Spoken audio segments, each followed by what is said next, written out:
Ahora Babylon Real.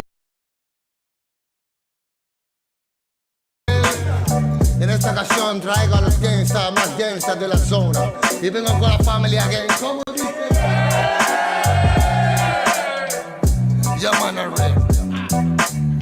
Traigo el mensaje puro y crudo para el momento.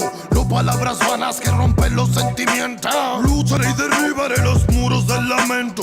Pídeme pues te daré los sueños que están muertos. Nunca el demonio dio mensajes de amor, pero tampoco los dio el ángel que nos abandona. Quizás miremos diferente el reloj, pero tu cielo es el infierno donde el amor murió. Political violence, criminal silence, physical redemption hasta cacacar el baile. Typical style, musical fraile. Mucha es la promesa en la que se han llevado el aire. Love and love and love, siente verdad como no en mi corazón. No more, no more, no more. It's a reggae cypher, feed the world. What time is it? Es de reventar el beat. Throw the tangle in the street. Reggae music on the hit. Romperemos las barreras que crearon para ti, pues llegaron los señores y la paz de nuevo aquí. What time is it? Es de reventar el beat. Throw the tangle in the street. Reggae music on the hit. Romperemos las barreras que crearon para ti, pues llegaron los señores y la paz de nuevo aquí. Fue que me brotaron alas y ganas de volar. En las buenas mi terreno lleno, en las malas solar. Un muro que decorar, mis hermanos me sirven de guía, mi estrella polar. Guarda los hilos, me duele hasta respirar. Solo quiero ver verdad.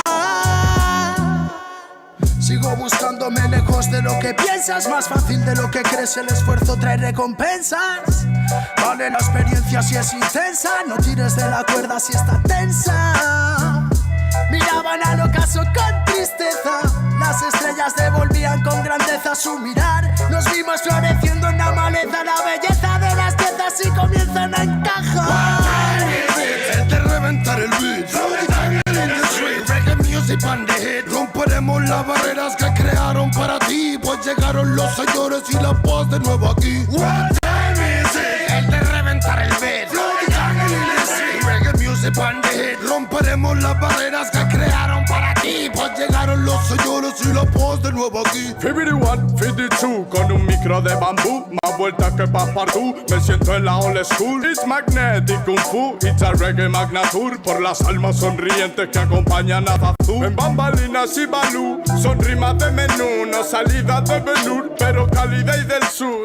Homie, always lonely, but I feeling like a gangsta. 52, 53, a mí sí me ves venir, por eso me llaman King, ese fue mi devenir. De marchar o seguir, nunca tuve que elegir, la music me eligió a mí, no tengo nada más que decir.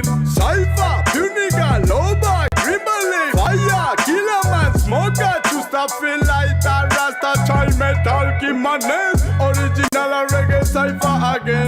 Guerra interna en la villa del pingüino, de los Kalin en la antena y los que se encuentran dormidos zarandean tus emociones cual barril de vino, cosas feas quizás en tus ideas, pero aquí no, yo no atino, disparo sin mirar a todo aquel vampiro que el bien te quiera hincarme, bro. Si lo digo, no es para pensar, sino para aclarar lo que de siempre estás pensando.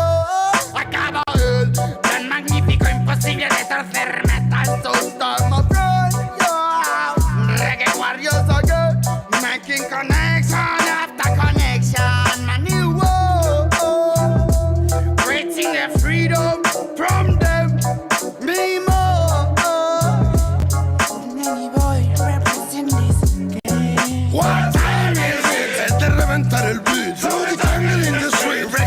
music and the hit. Romperemos las barreras que crearon para ti, pues llegaron los señores y la paz de nuevo aquí. What time is it? El de reventar el beat. Flow the jungle in the street. Reggae music and the hit. Romperemos las barreras que crearon para ti, pues llegaron los señores y la paz de nuevo falta aquí. presentación, si existe nivel. Sobreviviendo en Babilonia, escribí al papel mis problemas cuando al final pude entender que para ser feliz solo tienes que querer. Que solamente hay una vida y es para vivir. Busca siempre una alternativa para seguir. No dejes nunca que te digan que no es así. Y prende un poco de sativa para estar chill.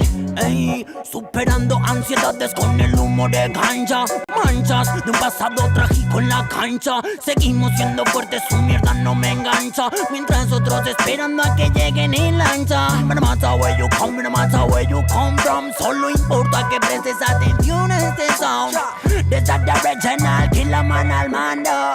Oh na na na. Mira, soy un warrior, sonido legendario. Disfruto cada segundo cuando me subo al escenario. Tengo fuego en los labios, sigo cual mercenario. Pasos de gigante y cora revolucionario. Siento que es necesario, suena el reggae en los barrios, para que cale el mensaje y para salvar a los más sabios. Entre mi imaginario, que mocheques bancarios. Si vienes con la mala vibra, mejor bro, cambia tu itinerario. Ya, ya, ya, ya, ya. Cuando ruge el león suena la música real. Venimos con el ya, ya, ya, ya, ya. Sonido de guión es el sonido original. Ya, ya, ya, ya, ya. Reggae de corazón es el que se hace en unidad. Ya, ya, ya, ya, ya, ya, ya, ya. What time is it? Es de reventar el beat. Flow the jungle in the street. Reggae music and the hit. Romperemos las barreras que crearon para ti, pues llegaron los señores y la paz de nuevo aquí. What time is it? El de reventar el beat. Flow the jungle in the street. Reggae music and the hit. Romperemos las barreras que crearon para ti, pues llegaron los señores y la paz de nuevo aquí.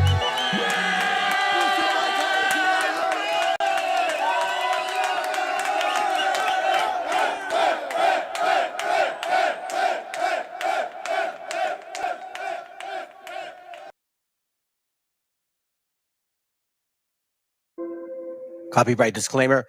This content does not belong to Bible Chronicles or claim this intellectual property. The content provided today has and always will belong to the content owner. Bible Chronicles does not have any affiliation with the owner of this property. As mentioned, Bible Chronicles does not intend to make use of any material for the purpose of harvesting gain. However, Title 17 of United States copyright law states material and use can only be done when it's for theological or general educational purposes, and thus Bible Chronicles believes that this principal material falls under fair use, which honors protection under Section 107 of the same U.S. copyright law. Isaiah chapter 58 and verse 1. Cry aloud, spare not, lift up thy voice like a trumpet, and show my people their transgressions, and the house of Jacob their sins.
Y va de nuevo mi tono. Mexicano bandido, todo el barrio prendido, siempre ando bien cuido, siempre poniendo ruido. Mexicanos al grito de guerra, yo defiendo mi tierra, no me dejo de nadie, yo cuido a los míos, mi raza se aferra. Soy mexicano, esa es mi bandera, yo la levanto por donde quiera, verde, blanco, rojo hasta que muera el barrio. quemo afuera. Soy mexicano, esa es mi bandera. Yo la levanto por donde quiera. Verde, blanco, rojo hasta que muera. El barrio prendido ya quemo afuera. Me voy tendido, me voy empinando mi bote. Un poco mareado por la bebida y el borlote. Me tiene hasta la riata la gente con su mitote. Pero me despreocupo, me pelan todo el garrote. Me para la chota, ya es por mi apariencia. Que hay tantos delitos, que hay tanta demencia. Yo no cargo nada, no más mi presencia. Pinche puerco joto, atente a las consecuencias. Si nos topa el poli en breve nos para en la calle. No puede salir uno conmigo porque ya hay detalles. No quiere que conteste, quiere que yo solo calle. Quiere mi dinero pero que chinga su madre. A la dica este sistema nos quieren ver abajo. Pero tumbar gente, quien les dijo que es trabajo. Puro chingar al indio, váyanse mucho al carajo. Loco no me rajo, lo bueno porque se armó la alianza más pesada del país. Todo el mundo ya conoce las rimas de estos MCs. Pa' ponerme más feliz, unos baisas de hachís. Mis paisas en el gabacho, bien truchas con la polis.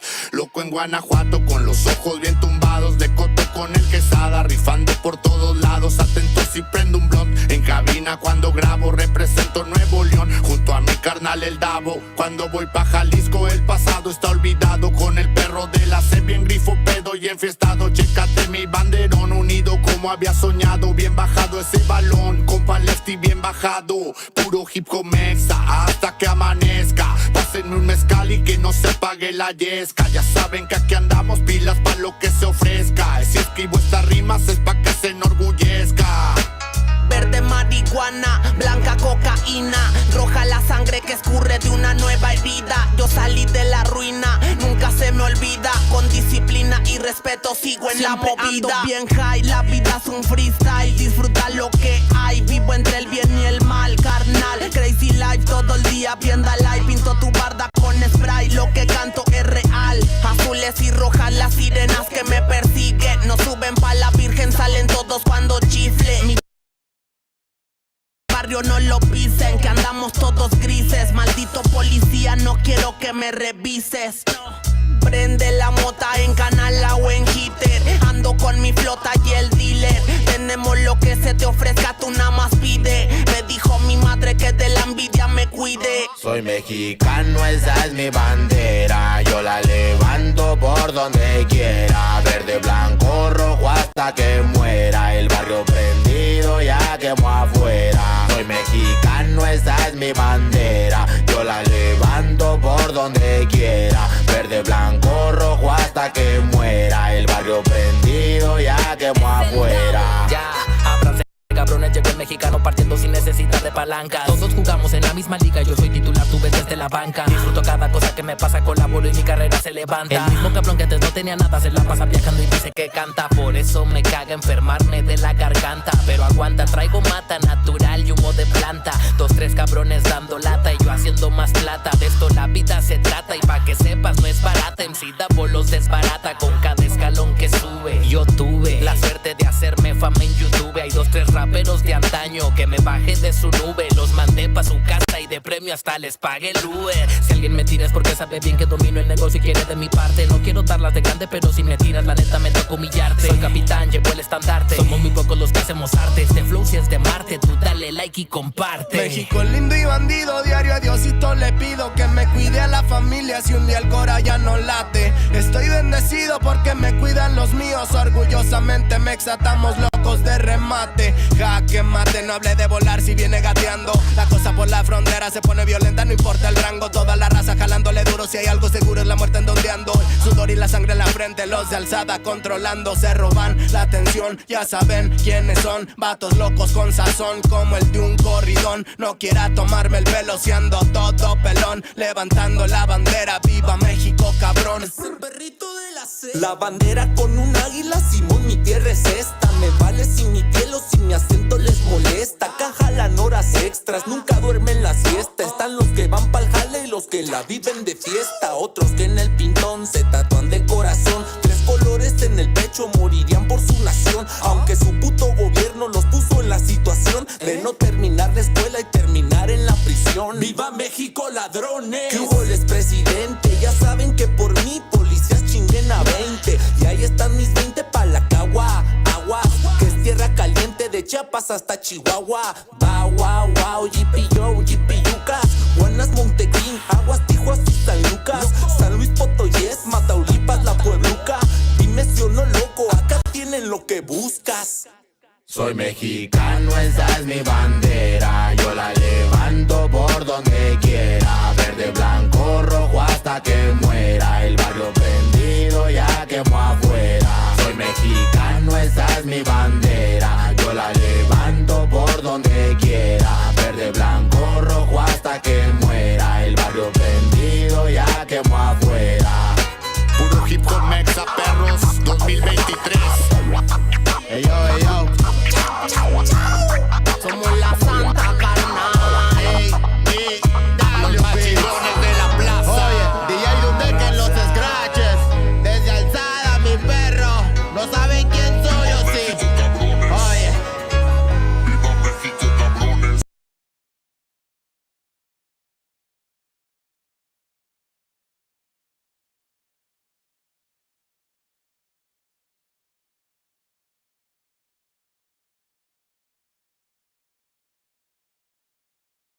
El autor viene a decirnos con mucha firmeza y gran convencimiento lo mismo que nos decía en el siglo XVIII el barón de Holbach, ¿no? Un filósofo francés de origen alemán. Si nos remontamos al comienzo, entonces hallaremos que la ignorancia y el temor crearon a los dioses. La fantasía, el entusiasmo o el engaño los adornaron o desfiguraron.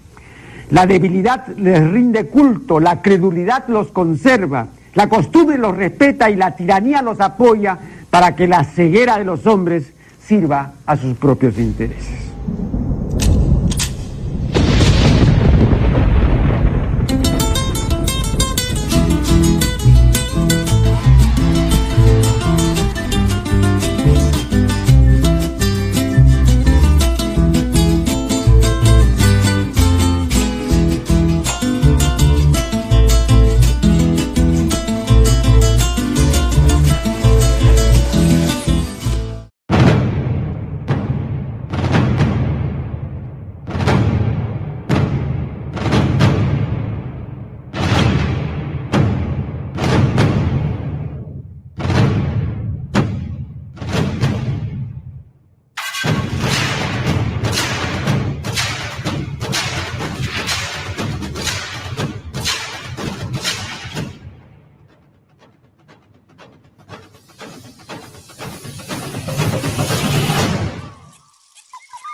Ready.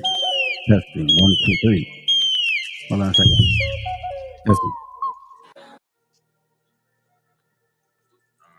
Right, yep. Seems like it's working. Hold on a second.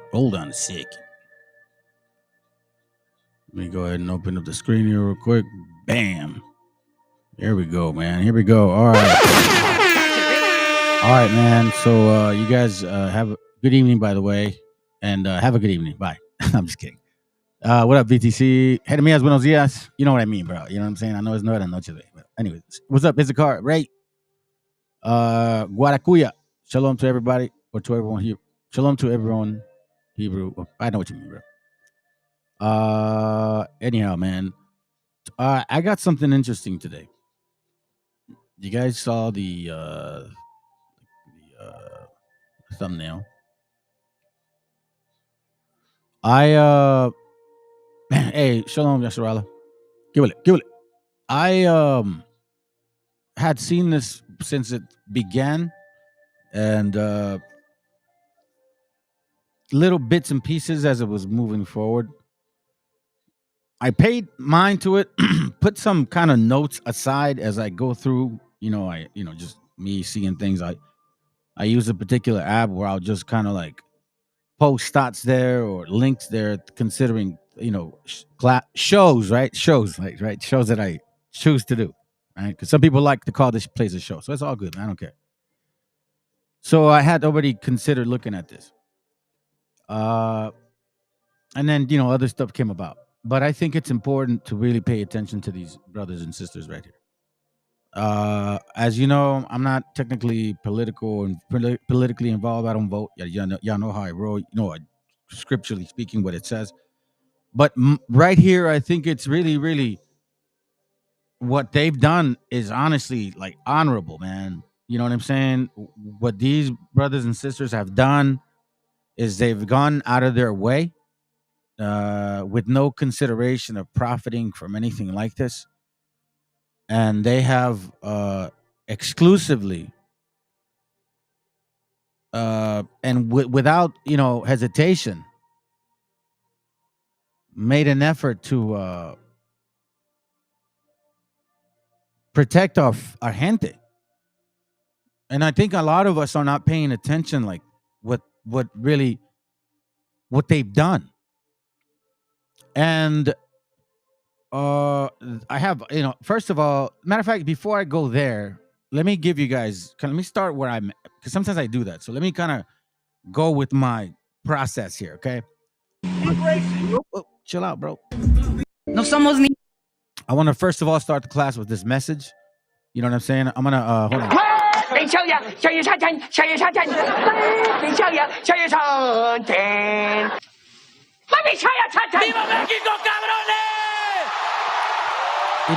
When I say those things, it's not for anything other than empowering your spirit.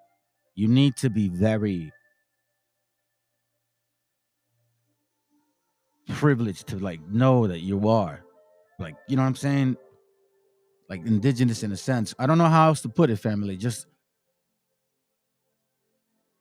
You just know. And to be given that opportunity now more than ever, it's pretty amazing, because you never thought of it like, I never thought myself to be anything like closely related to anything even that mattered in the Bible. I thought we were just like a Gentile and shit. But lo and behold, man, clarity is like really, really manifesting itself. So here, let's listen to the sister, man. I think she has a powerful message. Okay, let's go. Ni indios ni indígenas, porque fueron palabras, invención de los españoles, con las que unificaron cientos de culturas que existían en este territorio mucho antes que ellos. Pero sí somos Buinza, gente nube, porque así nos autonombramos, porque así nos autodenominamos. Pero nadie nunca nos escuchó, nadie nunca nos consultó. Después de todo, ¿a quién no le gusta ser llamado por su propio nombre? Sachila, Sajil, en mi lengua Dizá, o Teochapotlán, también como lo denominaron los mexicas, es una comunidad que se encuentra en los valles centrales. Su historia tiene más de 3.500 años. Sin embargo, en el año 900 de nuestra era, Sachila se convirtió en Coquitao. ¿Qué significa? Se convirtió en un poderío, el poderío más importante para nuestra cultura. Se convirtió en el centro de los zapotecas, político, cultural y astronómico. Nuestro último tijacoquio gobernante fue Guxichicuesa, mejor conocido como Cosijoesa, quien a través de alianzas políticas contrajo nupcias con Coyolicalcin, la hija del Tlatoani Huitzol. Y sí, Donají orgullosamente es de mi pueblo. No somos ni indios ni indígenas. That's powerful. I like that it's enough about the being renamed, or named and named again and again. So I think appreciate you who I cannot, man, bro. My apologies. I just had a lot of messages sent to me today. Anyhow, appreciate you, bro. All right, so here's apparently this is the update. I don't know. I tried to find some article that relates to this. I did find some information, but my concern isn't what is going on right now. I'm gonna show you guys some history about some of these people involved. You remember, scripturally speaking, you have to look. What's that script here? Well, okay, I'll bring it out, I guess. Right now, let me just say this real quick. Hold up, because I think it's important you know, to really look at the entire picture, a lot of times we go by the moment, the thought, oh my God. No. Well, let's consider this. Let's consider all things. Sirach 11:7 says, blame not before thou has examined the truth. Understand first and then rebuke. So I look at things on a historical, kind of like from a, historical perspective too. Like, well, what kind of people are these, man? Who are they? Okay, she's a mayor, or they're police departments, right? But who are these people? So I'm going to target one particular one. And it's because a lot of our people are being misled too by these particular empathetic media nonsense or habitual publications about feel sorry for a particular type of people. And you don't have no right to say shit about them. Well, I'm going to show you how, historically speaking. Well, let's just see it. Let's just see it. Here we go. All right, let's go. Hold on. An update on the Justice 8 and what's going on with their case. Now, if you remember, the Justice 8 are activists from California who were protecting street vendors and calling out police who hurt our community. Now, because of the work, their San Bernardino department and other police departments got together to build a conspiracy against them and put them in jail. They have been sitting in jail for the last 6 months without any bail.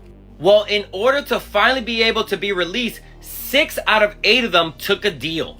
Now look, I cannot speculate on what the terms of the deal was, so I'm not doing that. But what I am saying is that these people were railroaded, and if they had not taken the deal, they could have lost years of their lives. Now the women, Capitana, Vanessa, and Wendy, will be released soon. As for the men who took the deal, they're probably going to have to be in jail for many more months. And unfortunately, from what I understand, this deal does not include Alex at all. Look, I'm glad that they're out, but we have noticed how there are 2 different justice systems in this country. These are activists who are helping out our community, and now they have lost months, some of them years of their lives. And also, along with these guilty pleas, who knows how much it's going to hurt their prospect to get jobs or get housing or anything else that they might need. Remember, we're seeing the orange fascist president get away with so much, and these convictions are not going to affect them the way they do people of color. Apparently, there's supposed to be interviews and more information about what happened is supposed to come out soon. Look, I don't even know how to feel about this because, again, these people were railroaded, but I am just glad that they're going to get their freedom, and I'll keep informing you on what happens to Alex and the remaining people. Okay, so I hope you guys get that.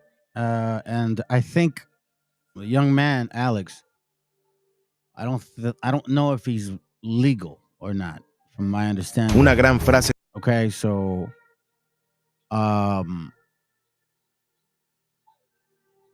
again, I'm going to show you some articles and give you an idea of the people that are involved and what kind of history is behind them. What have they done in the past? How have they dealt with people around them? Because a lot of times, people's actions, you look back at who they are and what kind of people, what kind of social skills do they have, and what kind of social skills do they lack. A lot of times, social skills reflects decision making. So let's see. But anyhow, I want to show you this message for you brothers out there that are listening. I'm almost 48 now, and you know what I mean. That's the beauty about having gray hair, because you actually really appreciate it. You know what I'm saying? You're a little slow though, but not your mind. So this goes out for you brothers that are, you know what I'm saying, still young, still trying to figure it out, bro. Pay attention to this message. This is extremely important. Una gran frase. It's a parable, and I think it serves well with the kind of like the way this channel's going, how we experience something. And I say we because some of y'all, do watch this channel or quote show, like Chicloso likes to call it, or other people. But you know what I mean? I like to always give advice and suggest, because this is the way I handle my life. Let's go. Una gran frase sarcástica dice: hay personas que son como las palomas. Cuando están en el suelo comen de tu mano, pero cuando vuelan alto te defecan encima. Por eso, la gran moraleja es que a veces metemos las manos en el fuego por personas que solo querían ver cómo nos quemábamos. ¿A ti te ha pasado? Una. Now this actually, you know what? this goes too for what we're seeing right now. Remember, they've demanded empathy from us. Yeah, brother, black and brown, because we always knew that gringos didn't had nothing to do with us. You know what I'm saying? I know that. So this is how important these brothers here and sisters are in regards to what they've actually done and accomplished. And look, I'll be very frank with you. I don't expect many people to watch this actual class here, whatever you want to call it. And again, like I've told people before, man, this ain't an entertainment channel, bro. I'm here to show you guys information that actually makes sense that you guys may be able to use. And maybe it'll open your eyes and you can start seeing your brethren in a different light because they struggle as well. Look at this. Like I Googled, you know what I'm saying? Look at all this. And I made sure to just hit the historical part of it. Look at that. Several examples, right? So like check that. Let's touch with let's start with this one first. So again, why am I bringing attention to this? Because family, I'm gonna tell you something, man. What these guys are doing, what they did. So I asked ChatGPT to build. Bro, stop. What they done is that's very This honorable. is why I. Very honorable. Because nobody told him to do it. The gentleman, I believe he was the initiator of all of this, and he began because he got tired of seeing this crap. Let's go. Oh. Sorry about that. Separate incidents caught on video. On February 16th, a hot dog vendor was brutally attacked by a customer outside the SAP Center. 2 days later, not far from the San Jose airport, another food vendor was beaten with a baseball bat. Betty Yu met up with the victims who attended today's street vendor buyout. Well, today was the day that we brought the vendors that these men attacked together for a community buyout to let them know that. See, that's him right there, okay? The gentleman in the center with the patch in the white. You understand? Nobody told him to do this. He decided to do this. He saw it and he said, I don't like this. I'm going to help. I don't care if I'm not legal. I'm going to help. Some of us get criticized for not doing certain things that they've done. Well, it's funny because those same people haven't done any of this right here. You know what I'm saying? So we can always point fingers at each other, what we all lack, but there's always something to be done in some way, shape, or form. Even the people going there to buy food is supporting. Put your brick in this game. Let's go. That they are not alone. People from near and far showed their love Sunday for two San Jose street vendors who were attacked separately in 2 days. Video shows Kenny Ho, the owner of Intex Auto Parts, attacking Carlos Sanchez. You hear that? The owner of Intex Auto Parts. I think they show you his actual store. With a baseball bat. He even threatened him with a can of lighter fluid. He was arrested on charges of assault and attempted carjacking. Saul Roconco said he was punched and kicked by a customer after he demanded a free hot dog. This attacker has yet to be identified. Shout out to Armando's Bar and Restaurant who came out and personally donated a good amount to these vendors. What a blessing it was today. Alex Enamorado, a street vendor activist from LA, helped organize this community buyout at the same location Carlos was recently attacked. Street vendors do not have time off. They don't have any paid leave or days off. So the importance of a community buyout, it's for them to take some time off if they want to, because they just went through something traumatic. Saul, seen on the left, and Carlos on the right, were both at the buyout where hundreds showed up. Carlos, he sold out in the first 6 minutes. People were already lined up since 12. So by 1:06 p.m., he had completely sold out. So they had to come in and bring him different batches. He was almost at tears. Yeah, he just kept saying thank you over and over and over, that he's very grateful. The owner of Venue Yoga Studio In Millbrae, Layla Kirsch helped sponsor the buyout after seeing the news. She was inspired after seeing Alex's work on Instagram. We actually end up donating more just because it just kept on going. So you see that he is, you know what I'm saying? Oh man, don't tell me I lost it. I know what I'm gonna do. Hold on, let me see if I can do this. Let me talk as I'm scrolling through. I don't want to keep scrolling back down, so let me just get to this point.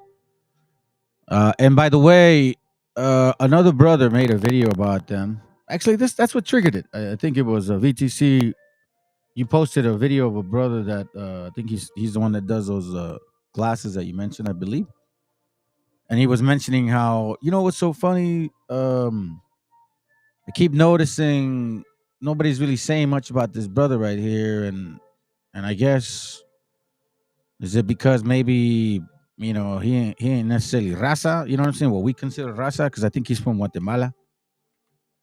And that made me think, man. It made me think about that for a moment. I'm like, that is a very good point. That is a very, very, very good point, because I mean, is that part of it? So us as quote raza, we gotta really reflect on this, because I see the brother right there backing up our people. Most of them are raza, so to speak, right? Quote unquote raza. I mean, we all are, but you know what I mean? Society, how they supposedly labeled us. Let's continue. Now attend fists fly and tempers flare. A taco vendor is attacked when a customer refuses to pay for her food and throws punches instead. That woman repeatedly punched the vendor in the head and vandalized the stand after being asked to pay for her food. The brazen assault is captured on cell phone video tonight. The vendor is hoping that someone can help identify this woman. KTLA's Chris Wolfe is live in South LA with the details. A woman explodes in South LA Sunday. Smashing a sidewalk taco stand and beating a female employee. Victims captured the maniacal moments with a cell phone camera and later posted the meltdown on social media. They also went to police. The vendors tell us they served the woman, who then ate her food but made no effort to pay for it. They asked for the money and watched her go to her distinctive pink Lexus. But she returned with a vengeance, unleashing pepper spray, profanity, and punches, mainly aimed at female employee Joanna Vasquez. When she finished spraying me, she started throwing everything, and then she grabbed me and started to hit me. She pulled my hair and then punched me in my shoulders. She punched me in the face. She unloaded on me and then let me go. I just want her to pay for what she did. They need to put her in jail and fine her. And she needs to pay for all the damage, because it is not right what she did.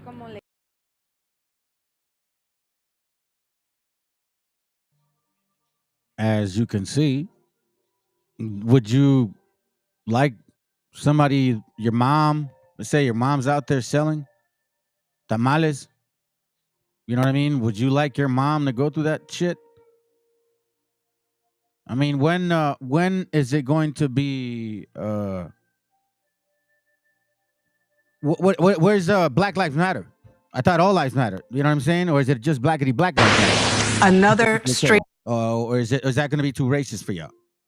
I mean, you're quick to call out white folks against how evil and wicked they are, but consistently speaking, I'm sorry, fuck. What's the word I'm looking for? Sincerely speaking, I guess the people that are attacking the vendors the most are black, negros, and negras. What you want me to tell you? And see, again, this is a very sensitive topic for a lot of people. I know it is, because look at the view, and I don't mind. It's okay, but it's like, y'all are just a bunch of fucking respecter of people, man. Because it's so sad that you have your dumbasses up in everybody else's nutsack, believing this damn stove 12 tribe chalk crap, thinking that you came out of them. Like your dad, if your dad knew, if your dad heard you Yes, Dad, you used to be black. Y'all are dumb. And this is why this is continuing to happen. Because our creator is basically saying, y'all are stupid. You don't deserve.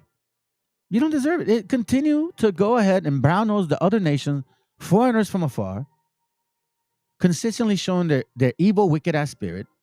But no, you guys want to be friends. And you don't want to speak up for nobody else. It's like, hey, well, that's your problem. No, these are your people. Woman caught on camera destroying a street food vendor's Oakland stand. The woman is seen flipping over tables, throwing spoons at workers, and trashing a grill on the night of January 26th. I couldn't believe it, that this was happening to me. Seeing how they were throwing everything was sad. Humberto Villa shared this video with Cron 4 News. His business, El Asadero Poblano, has dealt with violence from this woman before. This is the second time she has come to assault us, and police have not done anything about it. Biblically speaking, I told you guys how Canaan's going to move. Canaan, a seditious nation of people.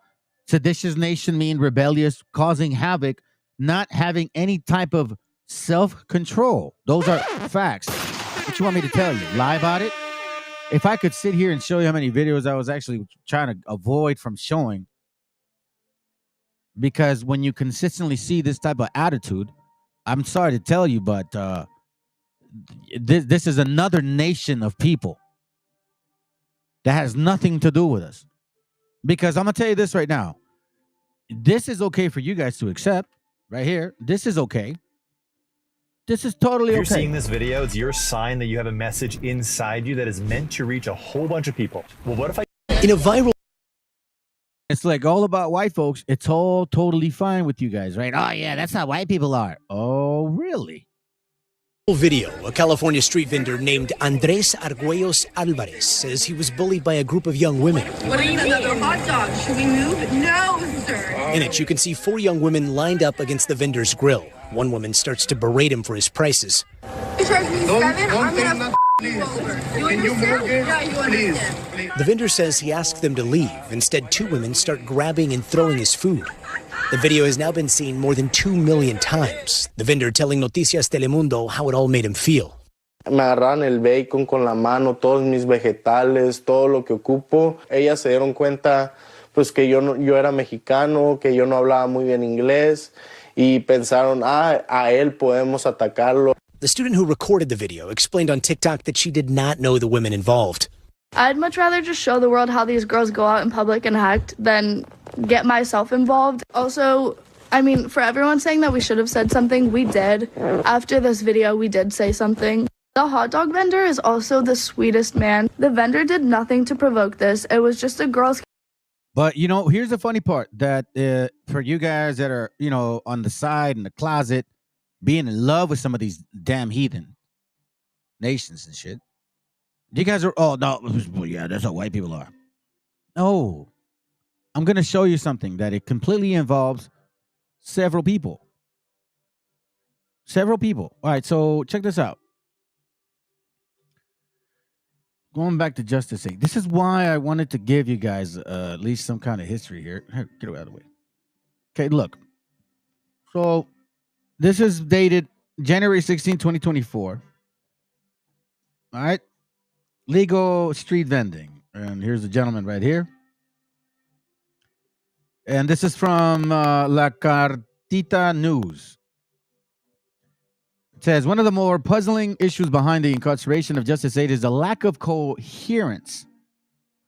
I'm going to explain what that word means. You have to know in case you don't. Hey, listen, in this place here, there's no such thing as I'm embarrassed. No, and I know what it means, but I know a lot of you guys don't. And a lot of people don't like to ask questions. So I'm going to read it for you.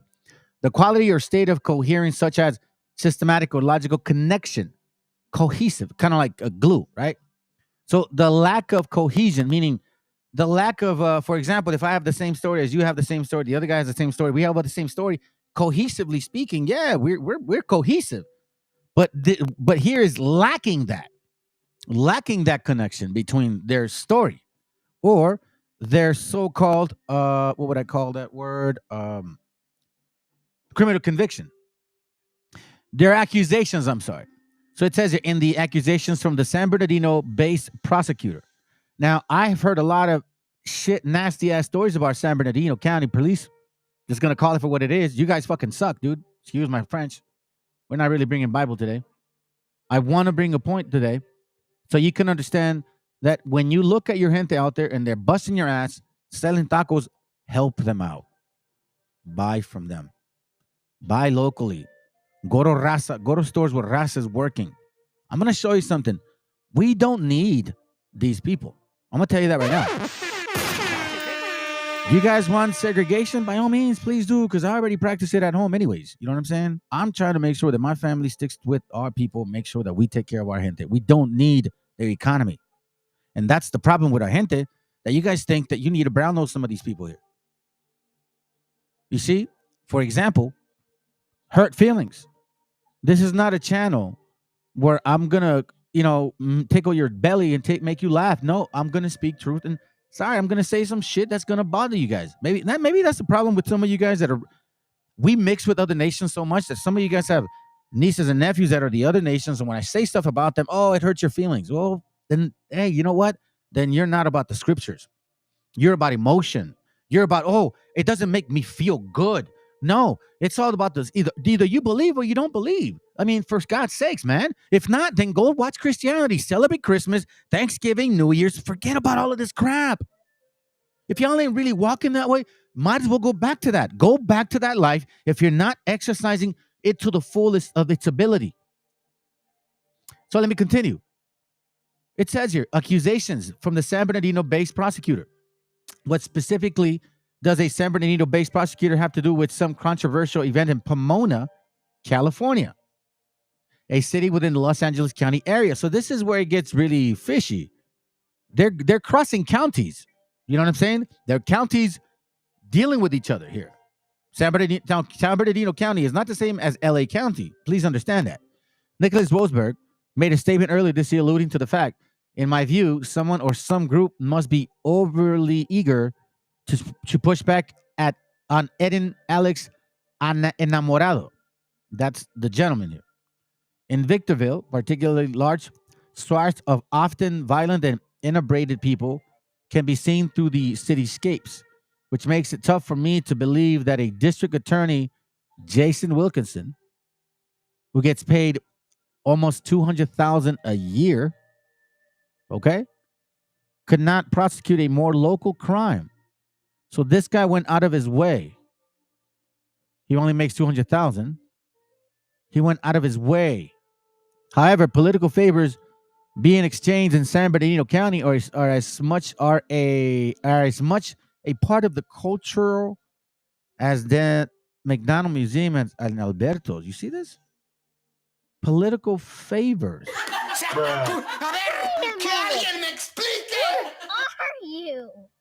So it says here, political vendetta, election year. Well, I think we've seen enough of this particular wickedness of a nation that we're surrounded by, And then in an election year, politicians are particularly sensitive to seem invincible.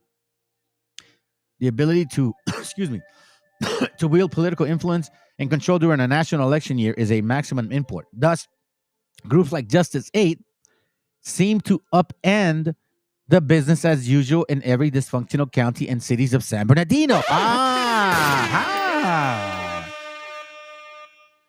Corruption at the high level, political favors on its convenient time, counties working within themselves to hide something. I mean, is the love of money that big? But let's continue. Specifically, one person with a huge motivation. Let me repeat that again. Specifically, one person with a huge motivation to get rid of enamorados is Juanita Warren. Gotcha, bitch. And by the way, this is a so-called, she's an African woman with the experience of living in America. And she's a Republican. So right now, I think when you look at politics, whichever way you choose, right, Democratic or Republican, they both feel the way they feel towards the people here. Remember, their novela, black and white folks are always the ones voting the most. We're just a sideshow family. But even though we're a sideshow, we're one of the most powerful economic nations here in this land right here. Which is what I'm saying. Segregation, in a sense, is not a bad idea. You all take care of yourselves. We can do it too. It's not such a bad thing because we're already doing it anyways within our own people. I'm going to show you why. Check this out. It says here, and plus, when you have situations like this here right now, I mean, you see people like her all over the TV now. Black and white folks, television. Black and white folks, sports. Black and white folks, movies. Black and white folks, soap operas. Black and white folks, commercials. Black and white folks, food. Black and white folks, what else? Music, dancing. What else do we see? That's what it is in this country. Why are we playing games? Why is this such a surprise for y'all? Does it not ring a bell? I know you think, oh, well, I'm American. I'm an American citizen. Look at me. Yeah, well, you know, they'll eventually push you out. The mayor of Fontana, Aquanita. Who the hell names their child that? Anyways, let me continue. More than anyone, Erin Alex Enamorado's activism has embarrassed and hindered her ability to obfuscate her heavy-handed treatment of Mexican vendors. So this African woman with an American experience here has a vendetta towards our gente, which is why I was showing you video after video of the same people. You see, you can put lipstick on a pig. The fucking animal will still be a pig. So it doesn't matter. Whether you have an education or not, if you're evil, you're evil. And guess what? I'm going to show you how this particular person here doesn't seem to play well among her peers. Historically speaking, in October 2023, Fontana's embattled mayor, Aquanita, I'm just going to call her LaQuisha. LaQuisha filed a restraining order on Erin Alex Enamorado. Did you hear this here? Hold on a second. A ver, que alguien me explique. Bruh. Wait a minute. Who are you? Seems to me LaQuisha here filed a restraining order on this brother right here. Did you guys know that? Oh, but this is not talked about, is it? Not at all. Not at all. And you guys don't even fucking care, which is the saddest part. You got a bunch of people saying, oh, I care about my gente, I care about my gente. Really? You're all happy by beating them up and laughing about it. This right here is honorable. He's in jail. He's in jail for risking his life at the same time, right? And didn't care that he was going to go against this woman because I'm going to show you because this went all the way back there. Matter of fact, they took that video out, and I think I showed that in one of my classes, but I can't find it. But anyway, let's continue. The mayor of Fontana, more than anyone, Erin Alex Enamorado's activism has embarrassed. Let me show you what the word means. And I know it sounds stupid, but you got to know what embarrassed means. Embarrassed means feeling of showing a state of self-conscious confusion and distress. Now, we know how some of these people roll when they go berserk. I mean, we've seen examples. Let's see. I'll show you one. Just saying, because, you know, hey, man, listen. I'm going to call it spade a spade, bro. Because, you know, something, those Wabo channels or Abo, whatever, what's his name, the dude, he tries to say, you know, reparations. He makes fun of our people with their accents and talk about tacos and shit. Wait, I call it spade a spade. Spade a spade. You messing with one of our people, Holmes? I'm going to come at you with some psychological breakdown, eh? Nah, just kidding. I'll just use my wisdom. That's it. Let's see how smart you are. I don't ever try to talk or think that way, family. But I'm not a fool, man. I'm not a fool. Zillow. And listen, again, it goes to show that it doesn't matter. It doesn't matter whether educated or not. It doesn't matter educated or not. If you I mean, again, retaliation. when you have them cornered, this is how they act. On March 5th, 2023, officers responded to a case of domestic violence. Upon arriving at the scene, they tried to talk to one of the women involved, but she was uncooperative and kept screaming at a man. Here's what unfolded next. Hello. Officer, I saw you got a body camera on. What's going on, ma'am? No. Are you all right? Yeah. Did you get popped in the mouth? No. No? What's going on? What else does I want to say? I guess, did you call us? To escort somebody, that's it. Okay. Fine. You started talking to me because you just gave me my key and I was going to leave. Shit, I'll pay the rent here. That's not your shit, You don't pay shit. I said, don't bitch, you gotta be sticking Don't on go my at him. job, Don't go at him. Cups, okay? Stay over here, ma'am. What I tell Ma'am, stay over here. Stay over here, okay? I got a body cam on. What's going on today? Bro, he mad because I told him to give me my house key. Ma'am? Stop touching me!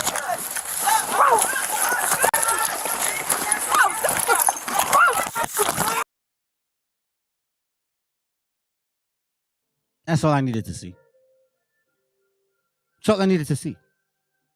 So embarrassed again means what? When you are showing a state of confusion, distress, right? When you're cornered, when you can't get your way, you got embarrassed. Laquita, or LaQuisha, whatever, you got embarrassed. And it hindered your ability to obfuscate her heavy-handed treatment of Mexican vendors because you wanted people to just, whatever, F these beaners, spicks and wetbags, because that's really how you feel. And I'm going to show you that too, family. Don't get me wrong here. Don't misunderstand the fact that they you know what? Let me continue. I'm just going to continue. It says, thus, the recent historical records show that one person in San Bernardino County, hold on a second. It says here, on October 22, Fontana's embattled mayor, LaQuisha, filed a restraining order on Erin Enamorado. However, the restraining order was ultimately denied. Thus, the recent historical record shows that one person in San Bernardino County has already marshaled the public's resources to harass Erin Alex Enamorado. This is interesting. Has already marshaled the public's resource. What does it mean? What does it mean by that? Let me see. What are you talking about? Oh, I think they've hired people to give him a hard time.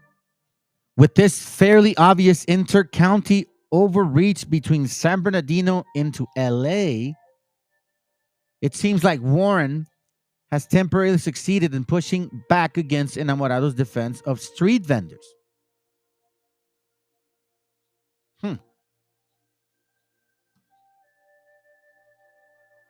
So then I found this out too. What's next for Justice 8? Judge denies motion requesting law enforcement personal records while attorney fights for a change of venue. This was 2 months ago. So apparently, this attorney here is like they must have found something on a cop.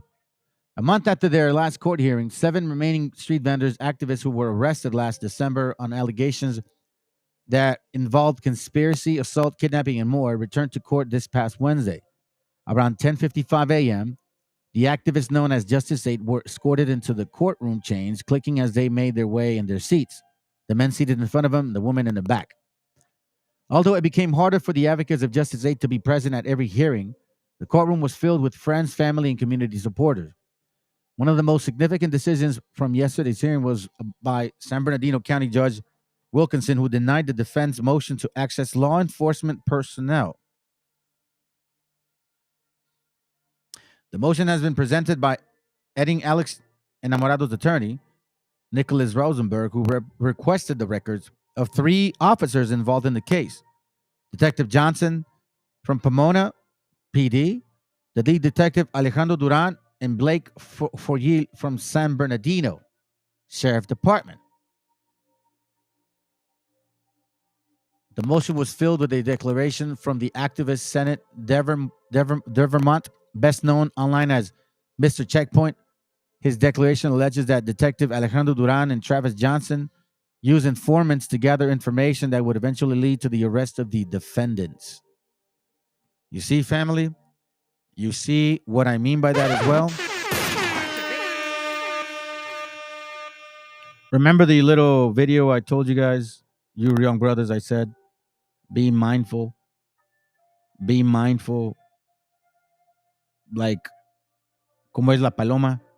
She'll eat in your hand. But when she's ready to fly, she'll shit on your head. Be mindful who you have around. Now, let's continue with this. As you can see, historically speaking, these guys do have some type of... I'll just touch on that later. That's not something that I want to kind of deviate from.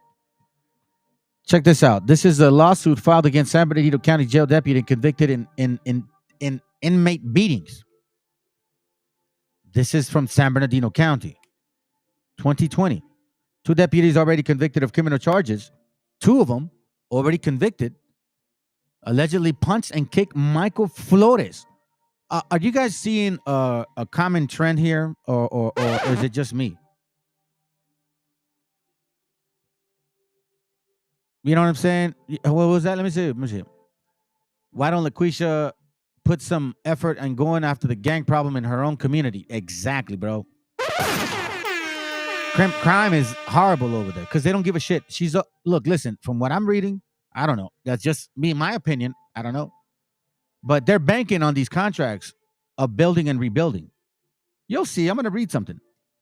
But right now, it's all about these particular people involved. Historically here, San Bernardino has shown that you got a bunch of racist people that look like him. Obviously, when they see me, they're considering I'm a beaner. It says here, in his head, he kicked Michael Flores in his head, face, neck, and back at least 20 times. Yeah, only pussies will do that. Excuse my language. Only punks like him will do that. The federal lawsuit filed this week alleges 2 former rookie sheriff deputies. Rookie sheriff deputies. There's a scripture that says something about as the king, so is his people, something like that. Can't remember if it's a king or as a leader, so is his people. Check this out. Without provocation, brutally beat a former inmate and knocked him unconscious at a West Valley Detention Center in Rancho Cucamonga. It was the latest development in the inmate beating case of former San Bernardino County Sheriff Deputy Luke Van Ginkel and Arthur Michael Enriquez. You see? Not all skin folk.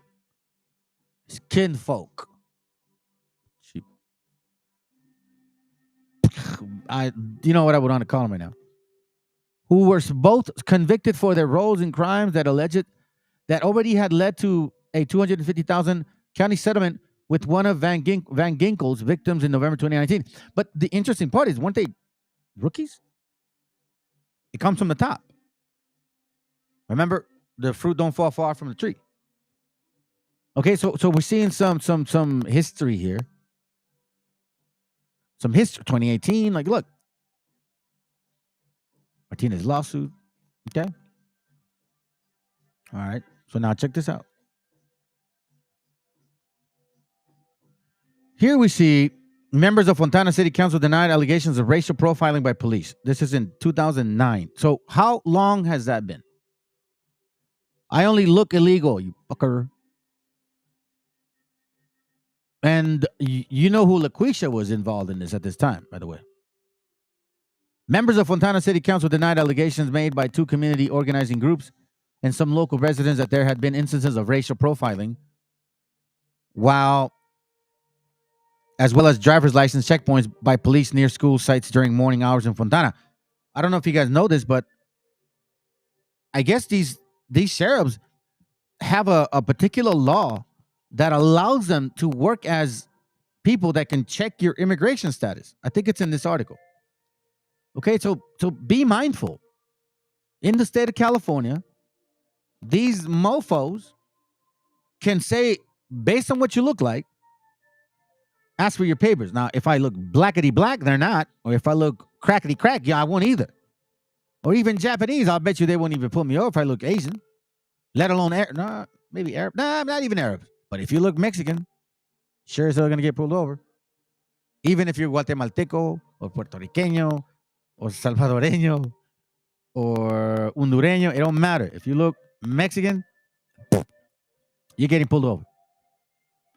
That's why when they tried to say, anyways, let's continue because I don't want to, divert. So it says here, the remarks by citizens and response by city council reflected various viewpoints on the sensitive topic of illegal immigration and racism. I can recognize hate when I see it, even when it's dressed up, looking pretty and reasonable, or tries to appear self-evident truth or rule of law, right? We're all about democracy. Black and brown, black and brown. Let's all work together. It is hate because it is not love. Chavarria said that there are groups which use the law as a rationale for their support of federal programs, like the 286G program, currently implemented by the San Bernardino County Sheriff's Department. So, LaQuisha, if you really were about black and brown, then you would have done something about this particular program. But see, LaQuisha, you don't give a shit about our people because it's all about blackity black. Because I know that's how you guys roll. We already know about the black nobility. You can't fool me no more. Which allows officers to act as immigration agents. Really, family? Really? Even under your eyes, they're still pulling people over. Cops acting like immigration here in California. While others use it as a rationale for prejudice. Of course. You don't think? Republicans, especially the way they're talking, Donald Trump, these guys are saying, just shoot them at the border. You don't think these Republicans listen to that shit? Oh, hey, look at that. He's seen Asians calling for Trump to build a wall. How will they bring their illegal family members if that wall is built? And listen, Asians need to shut up because y'all really do not want it. I'll tell you that right now. Emilio Amaya, executive director of SBC SCS FC, urged the council to take a stand, against 287G and other programs to stop the alleged harassment of people, which in the end could damage the relationship between police and community. And we're seeing it. Our police officers are working as a de facto immigration officers using taxpayer money to harass taxpayers. This creates fear among the community, which happens to be more than 60% Hispanic. Here's the funny part. The question is, who is the city council really representing? Who are you? 60% Hispanic, hardly any blacks or hardly any whites, but it's black and white folks making decisions for you, dumb beaners. How can they really represent us when they have no idea of what it's like to be oppressed? That goes for you too, black people. How can they represent us when all of them make more money in a year than most of us will make in a lifetime? There's no representation. You see, we can't go around asking for reparations now, can we? We got what they call repatriation. That's not reparation. That's worse. The Hispanic or Latino, whatever you want to use, has no voice here. Councilman John Roberts said that what makes the city work is collaboration between all people from the community. Speaking against illegal immigration during the meeting were some members of We the People, a grassroots all-volunteer network seeking to influence institutions of political corruption, who voiced their support for 287G program. We the People, black and white. And of course, you got your sellout Browns and people that are all them too, just looking like them. Listen, for the 287 program and the deportation of all illegal immigrants. So LaQuisha, the mayor of San Bernardino, is all for deportation of you gente. Do you guys understand what that means? That means they can go into your house if they really pass such laws. So what are you going to do, LaQuisha? Are you going to go into black people's houses and white people's houses and ask for their papers too? Or are you just going to determine based on the fact that they look Hispanic? What if you have a person that doesn't look that Hispanic? How are you going to determine?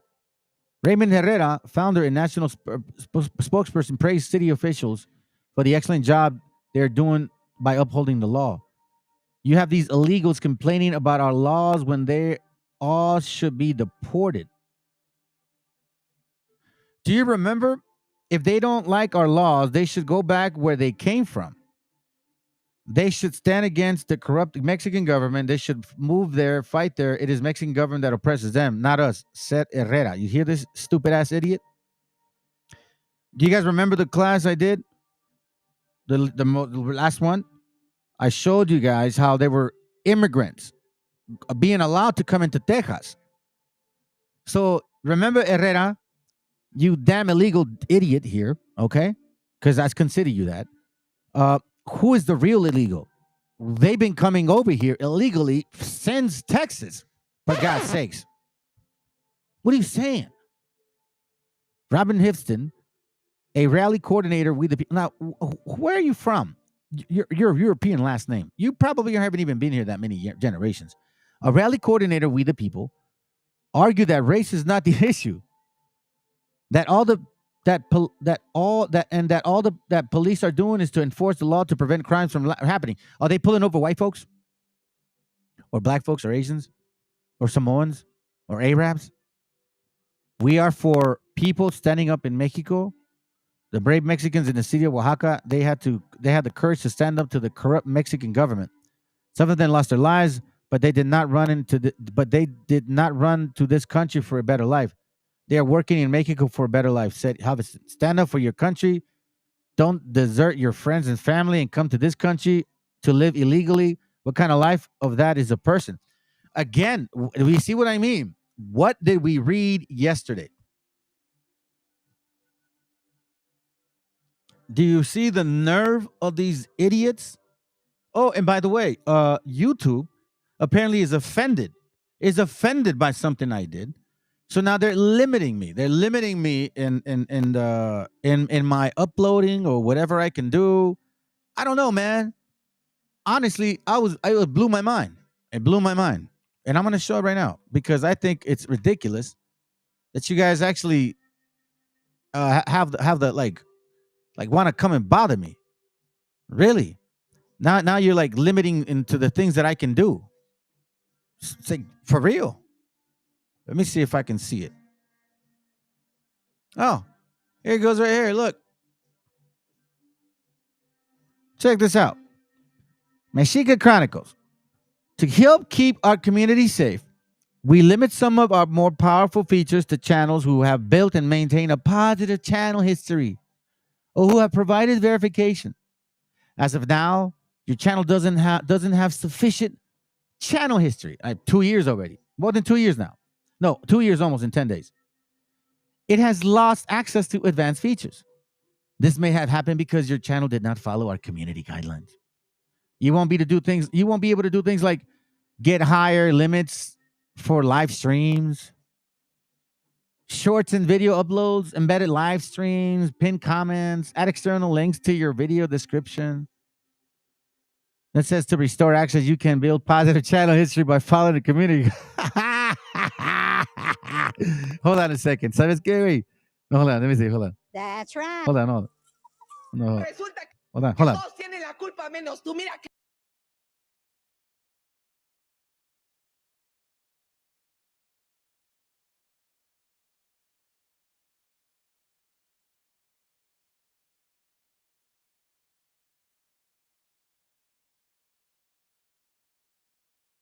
Yeah, I wanted to say that I honestly, man, it blows my mind. It blows my mind because you have people that are on YouTube that say these things. that say what I read comes out of their mouth, showing their face, calling people monkeys. Yes. And they got like massive amount of subscribers. At the end of the public comment section, Mayor Mark Nuami said he was offended that some speakers brought the race card to the table by mentioning instances of racism, including the president of Ku Klux Klan more than 20 years ago, which have occurred in Fontana. He said he wanted the issue to end right now. I took an oath to support and defend the Constitution of the United States and the Constitution of the State of California against all enemies of foreign and domestic. You see? Let's look at this idiot here.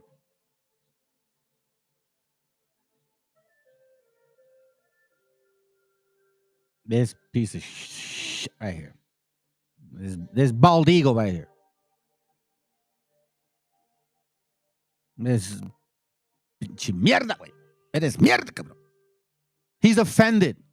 I upheld the oath to my entire career in this city council. Every time someone comes and flashes a race card at this council and uses the history, unfortunately tainted history, of this town prior to mine or any of my colleagues' involvement, I challenge that. Well, okay, so then, how old is the Constitution, you stupid ass? You want to uphold history, but then when they bring history, it's not convenient for you, so then you don't want to deal with that history. No seas pendejo, cabrón. What do you think? We're stupid? No. And see, this is why I'm trying to show you this, family, so you can start actually waking up. You need to speak up. Study. That's how you're able to speak up. You don't get fooled by these stupid idiots. So it says here, look, the KKK, it really offends me when somebody comes to this microphone and says the KKK marched through these streets and now you, Mayor, have to take a stand against a federal law or an agreement between the San Bernardino Sheriff and immigration. Councilman Frank Scaldone assured the community that racial profiling does not occur in Fontana, and if a police officer is caught violating the law, he is immediately punished. A-hole, liar. Liar. Councilman Janice Rutherford abstained from making comments, and Councilman LaQuisha was absent. Am I surprised? Yeah, I bet you she collected money for that day. Hey, look, VTC got 1 week of suspension, bro. Psh, come on, man.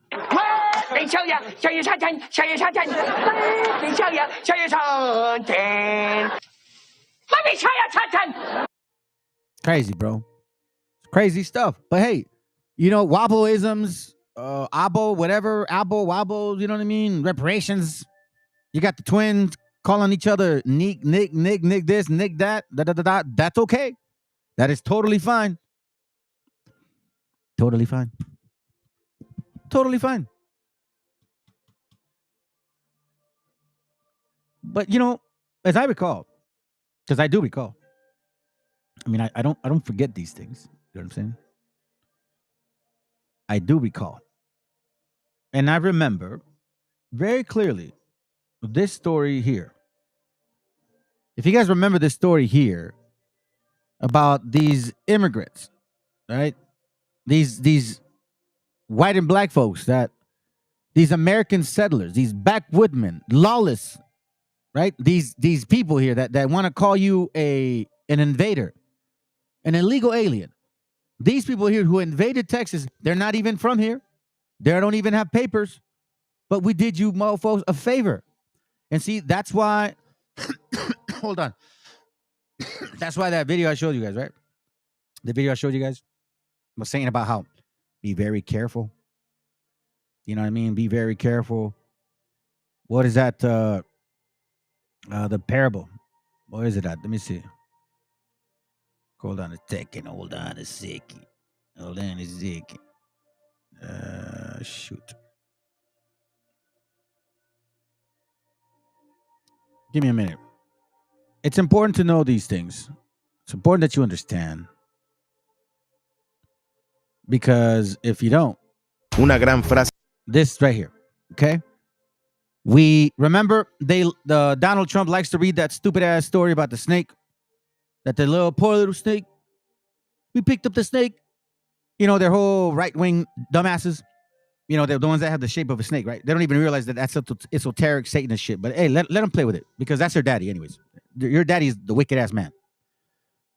So they go this story about like the snake, and this woman picks up the snake, and all of a sudden the snake ends up biting her, right? So they're like, oh my God. That's what they say, that we're the snake. Well, I'm trying to show you that who the real snake is and who the real illegal aliens are since the beginning of time. Matter of fact, the video I'm going to show you guys clearly says that you weren't supposed to even cross the 13 colonies, you damn wicked ass people. But you didn't care. And it's our fault too, because we didn't listen. But let's continue. Sarcástica dice, hay personas que son como las palomas. Cuando están en el suelo comen de tu mano, pero cuando vuelan alto te defecan encima. Por eso, la gran moraleja es que a veces metemos las manos en el fuego por personas que solo querían ver cómo nos quemábamos. You see what I mean? You see what I'm saying? Why in the world did we help these mofos? We should have let them burn, to be honest with you, man. Y'all should have been left alone. Our brothers should have never taught y'all how to actually, like grow. Like how to actually plant seeds and stuff like that. Because Ward had warned our gente about you people. Yes, you people. Within a matter of days after the arrival of Mexico in 1825, Ward realized that the elimination of Stephen Austin's colony in Texas and the substitution of British colony headed by General Arthur Webble, or the Indian Confederation led by pro-British Chief Wood, as Ward wrote, effectively eliminate all the chances of Americans obtaining control of the Gulf of the Mexico area. You see? From the beginning, Anglo-American colonization in Texas, Mexican governments, both imperial and republican, had insisted that all immigrants become Romans. Okay? And that no settler be permitted within 20 leagues of the sea. But check this out. Therefore, one of their duties was to persuade the government to enforce the loosely administered law to the American settlement in Texas and ignore it whenever it was pertaining to the British settlers. The problem with that is we didn't realize these things. We were too stupid. Plus, we had a lot of other, snakes within our organization. Check this out here. Where are you at? No, it goes over here. Where are you at? Oh, imperceptibly, an anti-Texas feeling began to blossom in the national capital, affecting Victoria himself to the point where the president decided to tighten the Mexican grip on Texas and limit the number of illegal immigrants, illegal aliens, these Anglo illegal aliens. Listen, Anglo illegal aliens invading Texas, okay? In 1825 through 27. Call it for what it is. You want to say you're all about history, right? They want to say history. Well, I'm going to bring you history. We try to limit you illegals from coming. Kind of the same stuff that you're telling us. But you see how you don't know your own history. As they styled, this decision had been characterized as opening gambits in the match that had led to checkmate of Jacinto. It would have been perfect at this point to do Operation White Bag. Operation White Bag. Just go into every white person's, every black person's house that's illegal here in 1825 and get rid of y'all. Would you have enjoyed that? How does that sound? Grab your kids by the hair, you know what I'm saying? Pull them by the horses, throw them in, in trains and shit. You know what I mean? Throw y'all, get you guys out of the hospitals like you did to our people. You know what I'm talking about? Like, did we just do that shit and then hang us on the trees and shit? Yeah, we do that to you too. Like, you see what I'm saying? When you really look at this for what it is, it just, to me, man, I laugh at your stupidity. Because on one end, you want empathy, one group. On the other end, you want us to think that you're some great thin sliced bread. And both of you guys are not. You are destructive, horrible people. Because together, that's why you took Texas. Matter of fact, one thing, I don't know if you guys know this, that the first governors of Texas was 170, okay? Out of those 170, 150 were black. I want you to remember that. As we're reading these history stories about Texas, why do you think some of these black folks over here think that they're country? You see, in this channel, I speak facts. And If anybody has a problem with what I'm saying, there's the link right there. And prove me otherwise. Because I'm telling you from my end of my story, what I'm looking at, what occurred. Because these are all facts. Here clearly shows that you guys stole this land from the get-go. But when you have, and that's why I'm bringing it out, because when you have dumbass, racist idiots that want to say, go back to your country, well, here, mofo, we can basically say the same shit about you. You damn, once again, Operation White Back. Because technically, they're the original wetback. I mean, you guys are from Europe. Operation Wetback, Anglo Wetbacks. Operation Anglo Wetbacks. Matter of fact, I'm going to name my next class Operation Anglo Wetbacks. The son of Robin Plummer Ward, one of the most popular British. So we'll see this. Again, I wanted to remind you because, again, look. ¿A ti te ha pasado? Una gran frase sarcástica dice, hay personas que son como las palomas. Cuando están en el suelo comen de tu mano, pero cuando vuelan alto te defecan encima. Por eso, la gran moraleja es que a veces metemos las manos en el fuego por personas que solo querían ver cómo nos quemábamos. ¿A ti te ha pasado? Yeah. It sure as hell happened. Well, it happened to our gente. They're in jail right now. Policemen that have the last name as our people, we would assume that they would be like, nah, he's going to help them out. No, not at all. Check it out. Forget the first 220 failures to split California. This developer has a new plan to secede. Huh. Really? I'm going to give you a little history, family. You see, when you dig into people's history, you figure out where their mind is at. And these people are corrupt as hell. And they come in black and white colors. Straight hair and woolly hair too. Well, in their case, fake hair. Because LaQuisha don't have real hair. Anyways, let's go. It says your latest bid to break up California is the brainchild of a real estate developer in San Bernardino County. It taps into growing resistance to the state liberal governance by more than conservative residents. You see how they're isolated San Bernardino, and that's why they approved that 287 program? Again, look at the bigger picture. The man who would finally break up California is a real estate developer from Rancho Cucamonga. Jeff Burrow knows this may sound crazy.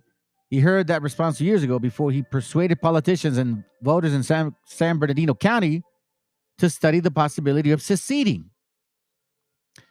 This is what seceding means, family.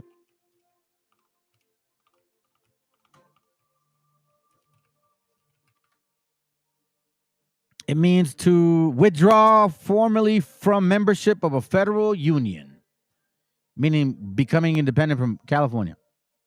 But leaders, Boren points out, are often considered crazy when they try to do something that no one has ever done. And he is trying to do something that others have failed at many, many, many times before. Boren has a plan to win independence from San Bernardino County. You hear that? Yes, a state of empire in diverse working class community of 2.2 million people. No, sorry. No, don't be. We're not gonna fall for that stupid ass shit no more. Okay, you're a white man, and you want this diversity shit is bullshit. You want white people or black, wealthy, and if you're Hispanic, you better assimilate to them, just like they did in Texas. You know what I'm saying? Just forget who you are. You better be white, like us. Driven by civic pride, you see, civic pride. Remember, they say, I stand for the Constitution of America. Which one? The one that the Illuminatis, the Freemasons wrote for y'all? You stupid asses are barely waking up now. Driven by civic pride, white pride, in a growing region that has been locked down upon many Californians and by frustration that the state has held back from reaching its full potential. White power. His envisions successions as a declaration of county dignity and opportunity to remain a broken political system. The county government is planning to publish a key report evaluating the feasibility and financial implications of a proposal by June 11th. It's coming around 3 more days. You see this? But here's my point. Though he can be coy sometimes about how he really wants San Bernardino County to strike it on its own, Burrow's longshot campaign tapped into the same vein of resistance against California's liberal governance, cropping up in more conservative pockets of the state. Increasingly cropping up in more conservative pockets of the state. That includes San Bernardino County, which sued to stop Gavin Newsom's lockdown policies during the corona pandemic, which is home to one of the schools of board leading challenges to the policy of exclusive LGBTQ students in curriculum. So, they're talking about this, that, they're anti-LGBTQ. And here's what I laugh about Republicans. Because a lot of you guys are homosexuals in secret. Those are facts. Because technically, your European DNA, you guys are Romans, Greeks. That's where you come from. You glorify that history. That's yours. Well, guess what is normal about you guys? You guys practice homosexuality. So you like to project that LGBTQ is like so offensive, but in secret, you guys are boning each other. That's why they're called mayates. That doesn't just apply for black folks. It applies for any man that acts heterosexual but enjoys having sex with men. That's what a mayate means. So Republicans are a bunch of mayates, basically. Okay, because in secret, you guys really enjoy that shit. So stop lying. But anyways, that's besides the point. We're going to talk about this guy right here. San Bernardino, right? Supposedly, Burns, who is a Republican, you see, and less focused on settling ideological scores than demanding respect. He contends that California has long deprived San Bernardino County, which at more than 20,000 square miles is the largest county in the contiguous United States, of its fair share of resources. But his belief that the solution is secession, that it would be easier to carve out another state than fix these inequities through the existing political process, because those in charge would never relinquish any power. It reflects just how this illusion so many Californians have become about the extent of the problem here, or about the ability to ever fix them. He argues, people are revolting because they can't relate to the purpose of government when we were created. You mean white people? You remember when they say this, when we were created, they refer to white people. Okay? They call themselves WASP. WASP is a white Anglo-Saxon person. Okay? That's what WASP means. Right-wing acronym. Watch this. White Anglo-Saxon Protestant. That's what it means. Okay? So when you hear talks like this, people are revolting because, white people, just stop saying people. Just say white people, and the black ones that brown noses and the brown ones too, are revolting because they can't relate to the purpose of government when we were created. Like white Anglo-Saxon Protestants. Comparing his efforts to the colonists rising up against the British. You see what I mean? Anyway, when the government doesn't realize it's become one of the bad actors, it's time to speak up. Why am I reading this guy? Let me show you why. Let me get to the point. Hold on. Let me show you. Look at the sellout. Voted for Trump. I hope they remember your face, punk ass motherfucker. But anyway, it's all good, man. You'll get yours. It's all good. It's all good. Check this out. Here's where I'm trying to get to. Burns moved to California to attend. No, that's not it. Hold on. Give me a second. Oh, check this out. Burham even came out ahead the last time he battled the government. In 2011, he was indicted for allegedly bribing county officials to approve a $102 million settlement that ended years of legal battles over flood control improvements to a property Burham wanted to develop. He was eventually acquitted in 2017 and contributed more than $100,000 to a committee to defeat the local prosecutor who led the case. 3 years later, Burham received a $65 million payout from the county. Believe that? To settle a malicious prosecution lawsuit. But hold on a second. It gets even better. All right? No, if you just stop there like, you see, they try to do a Trump on him. No. check this out. Where are you at?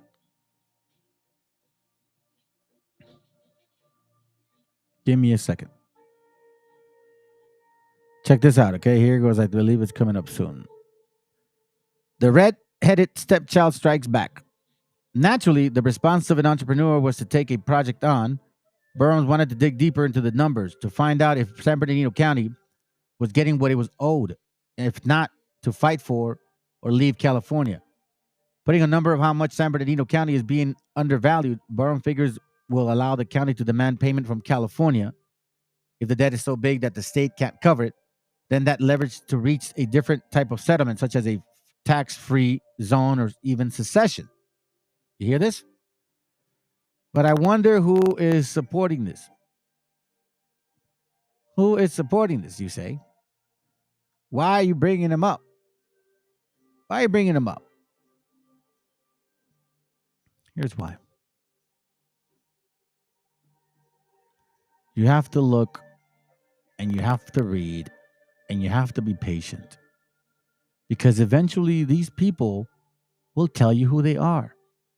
Eventually you'll find out more and more how are they involved, who is behind all this, what is the purpose of protecting someone like this, to make it so feasible to where you're okay with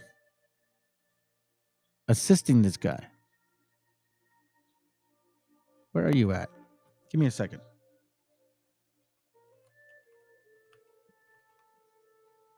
Give me a second. There it goes right here. I missed it. Okay. So check this out. Here it goes right here, family. And now the waiting game. In the meantime, Burham has largely gone quiet since his electoral triumph. Unlike the state of Jefferson, whose supporters fly the green double X flag of their movement all over far northern California, the green double X flag.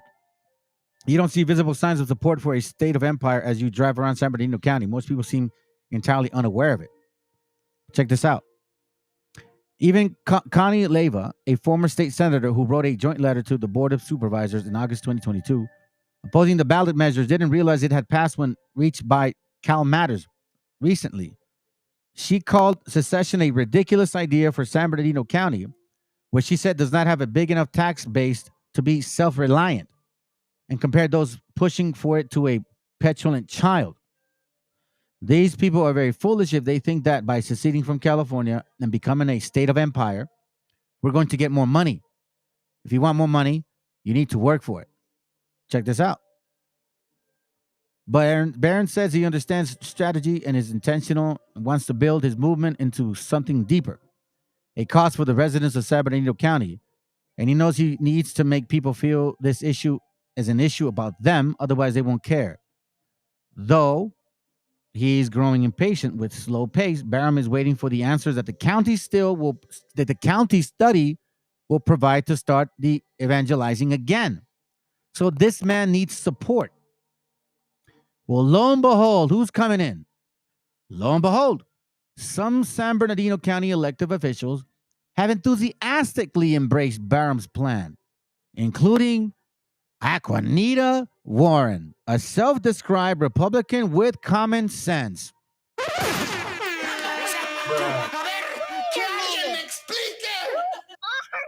Who serves as a mayor of Fontana, the second largest city in the county.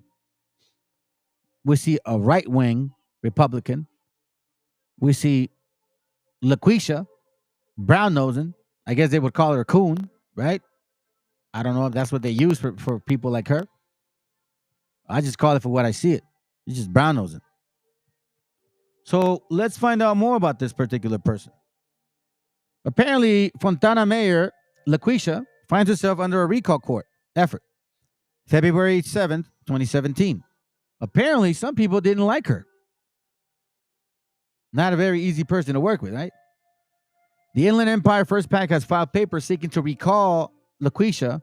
On Tuesday at a meeting called, Kathy Ritchie served Mayor LaQuisha with recall papers on Tuesday afternoon before the city council meeting. As you will see below, she simply tossed the paperwork aside. You see this? On Tuesday at the small meeting, Kathy Ritchie served Mayor LaQuisha With the recall papers on Tuesday afternoon before the city council meeting. As you will see below, she simply tossed the paperwork aside. Oh, what a coincidence, right?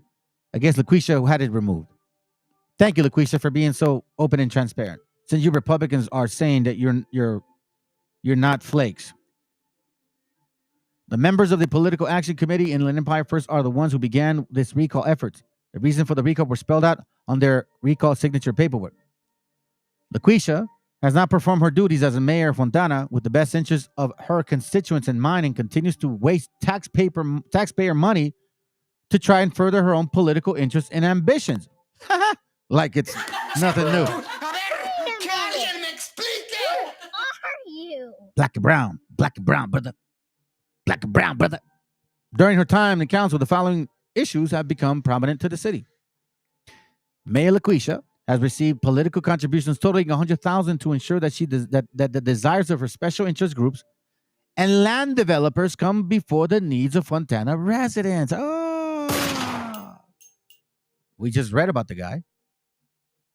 LaQuisha has supported a reckless residential and warehouse development, which has downgraded the quality of life, money interests, decreased neighbor safety, overcrowded our schools, increased traffic, and increased air pollution of Fontana's residents. Both violent and property crimes, including arson, mailbox theft, gang-related murders, have increased in our city and neighborhood. LaQuisha has supported subsidizing nearby cities, Rialto, Colton, and Redland, with Fontana public safety programs on the backs of Fontana taxpayers, putting Fontana residents in danger, meaning limiting the money to be able to fight for these particular things. Government accountability and waste are out of control. Mayor LaQuisha regularly takes expensive tricks at taxpayers' expenses, costing Fontana residents $10,000 annual with no reporting for how it benefits Fontana. Oh, trust me, it's nails in hair. It's nails in hair. That'll do it. One of my favorite moments with LaQuisha was when she was celebrating the drug-filled rave that was taking place in her city, where 2 young lives were lost. It has long been since the case of City of San Bernardino to look at the tax revenue over public safety or general health of the events. Lives have been lost, property has been damaged, and all for a few easy tax dollars. LaQuisha has taken this idea to Fontana and now using the Speedway as a way to host these events. To make matters worse, the media sources like SB Sun, Fontana Herald, and the IE Voice have turned this into a racial issue, bringing up the fact that Mayor Warren is a black female. Here we go, the race card. Oh, black folks love to use this shit, man. It's so convenient. I wonder if white people can use the white card. It's because I'm white. That's because I'm white. I'm being mistreated. I think I heard it for the first time. A group called the Inland Empire First PAC has filed papers seeking to recall LaQuisha, Fontana's first female and first African with an American experience. While LaQuisha was giving good news, Sierra Club members marched outside in costumes like Smoggy the Bear, which reminded me of the way that the Klan would go marching down the street of Fontana. Oh, really? Hey, this is... Can you see this now? What a beautiful thing to read. We just read from her supporters, I stand for the Constitution of America, and when you're talking about KKK, I wasn't here. It's not fair. Oh, but it's okay. So when Raza brings it up, you white folks have a problem with it. But when a black person picks it up, I guess it's okay. Let's read this. While Mayor Warren was giving good news, Sierra Club members marched outside in costumes like Smoggy the Bears, which reminded me of the way the Klan would go marching down the street of Fontana not that long ago in their white sheets with hoods over their face so no one will know who they are. To the black community, the reputation of the Sierra Club has been one of elitism with a racial history of not being inclusive when it comes to our issues or having us as members. Oh, how interesting, voice Hardy Brown. Or do you not realize that this so-called black woman that, oh my God, she suffered from racism. Do you see what she's doing to our gente? Yeah. I'll give you guys a link. You guys can look it up. Because apparently people are really offended today with my channel. There's only 5 viewers. You guys are offended. Hey, listen. Unsubscribe. Get the hell out of here. I'm not here to make y'all feel good, man. I'm here to prove a point. I'm calling spade a spade. I'm using what they do. And you see how it hurts. It hurts their ass. Tahan and Warren say they will work together effectively on Fontana City Council. This woman has been a problem since the get-go. When Mayor LaQuisha and Mayor Pro Tem Michael Tahan became involved in a major disagreement in August 11th, Fontana City Council meeting, some people were left wondering how well they would work together. I'm hoping this does not divide our council. For a second straight meeting, Warren and Tahan were involved in a prolonged discussion about the sandbag, San Bernardino County Transportation Agency.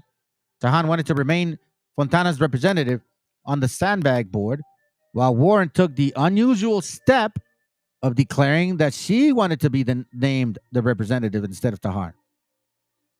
However, no action was taken because the other members of the city council did not support Warren's idea of replacing Tahan. You see this? So what are you going to say? They didn't let you? Is it a black thing?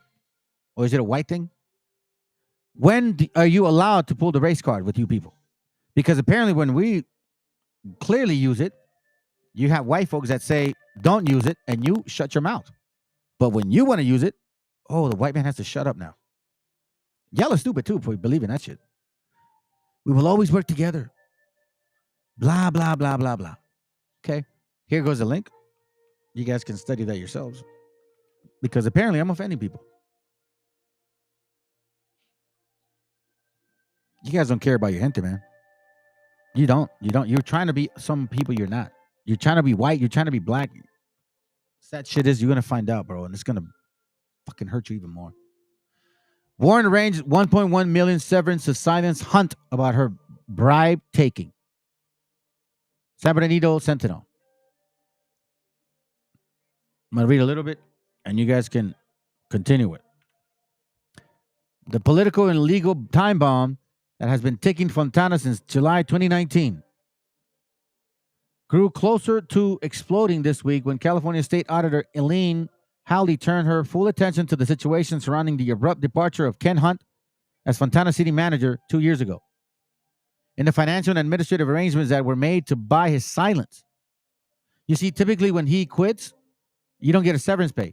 Fontana paid what the Fontana, I'm sorry, it says here, he had nearly 2.5 years left on what was then his current 5-year contract with Fontana that was paying him $350,000 in salary and another almost $100,000 in benefits for a total annual compensation of almost $500,000. Can you believe this shit? What do you do? What are you running? What are you, president? They make more than the president, I think. For the previous 8 years, just as it had been with the administrative of the city's 3 previous mayors, Hunt had a very good relationship with administration LaQuisha. With the administration of LaQuisha, but who had been a city council since 2002. Remember I brought that 2009 situation? Remember I brought the cops? She hasn't given a shit. In 2019, however, Hunt came face to face with convincing evidence of something he had over the previous few years suspected but could not prove, which was that LaQuisha was hip deep in graft and was taking kickbacks from entities that were doing business with the city. There ensued was for Warren and Hunt a very uncomfortable June. So let's continue. So what ended up happening? Check this out.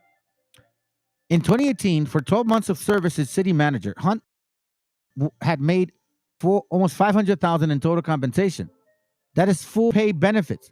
In 2019, when Hunt had worked 6 months and 15 days as a city manager, he was paid more in total compensation, an indication he was receiving a severance despite his voluntary resignation. You see what I'm saying? If you're quitting, you don't get severance pay. It doesn't work like that. You get severance pay if you're getting fired or they're, you know what I mean? You've been there a long time and you got to go. Peppered with further question, LaQuisha became testy, insisting that, you mean like she started shaking her head or moving her head like, what you mean? Insisting that it was a personal matter and that the question needed to stop. Really? What the hell? Shortly thereafter, she conceded that a deal with Hunt had been reached to allow him to leave. So he's happy, we're happy, everyone's happy. Really, LaQuisha? Check this out. The city had buried the fact that while Hunt was to remain on the payroll through January 31, 2020, the separation agreement he had finalized with the city on July 12, 2019, also called for him continuing to receive full salary and health benefits for another year beyond that, until January 31, 2021. That was to be stopped with another $312,000 in what was described as a leave settlement. But he quit. He quit. So if you quit, how are you, LaQuisha, how are you paying him money? You said, he's happy, we happy. Yeah? Why, you going to go get your nails in again? Oh, you got a good deal, huh? Family, like I say, I like to attack with history. I like to show you guys where people stand. This racial profiling is not a joke. 2014. She's been with this particular county since 2022. Our gente has not favored at all since, well, even while she's around. She's supposedly black power and black and brown. Black and brown. Nah, bro. Ain't no black and brown with that. Not at all. So check this out. You know, that whole thing about the money?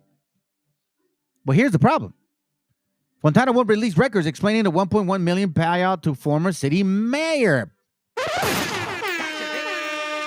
Former city manager. So they're not disclosing the records. If you got nothing to hide, LaQuisha, why don't you show it? Aren't you guys Republicans? You guys are about the law, transparency? No, you're corrupt ass mofos. And your people are barely figuring it out. You see, us Hispanics, we've known this since the get-go. You guys are barely waking up. Fontana seemingly violated the Brown Act when it approved a settlement agreement with former city manager Ken Hunt in 2019, and now refuses to release any records showing why elected officials paid him more than $1.1 million to leave his post 3 years early. Hunt's departure originally was framed by LaQuisha as a retirement, but the city manager employment agreement is clear that Hunt would receive no severance if he left in that manner. Hold on, I got you. Resulta que todos tienen la culpa menos tú, mira qué verga.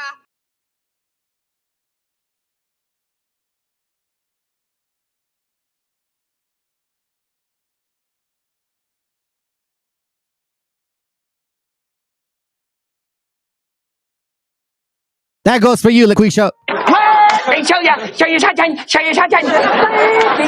I'm just kidding. I'm doing it too much. So it says here, even if the city council had voted to terminate this contract without cause, his severance package required only 12 months to pay. Yet Fontana paid him for 18 months through a settlement agreement. Why? One question has lingered since. What exactly was the city settling? You're right. What was the city? So again, here we go. We see corruption. We hear history of corruption with her. We're seeing currently corruption between counties, or at least the assumption of corruption. We see kickbacks. Is this somebody to trust, family? Do you really think she wouldn't be willing to say, hey, I don't like that beaner. Harass his ass. He's fucking with my program. How do we know that she's not a Freemason? We know that the higher-ups have those positions and particular opportunities. She's over here believing in seceding California.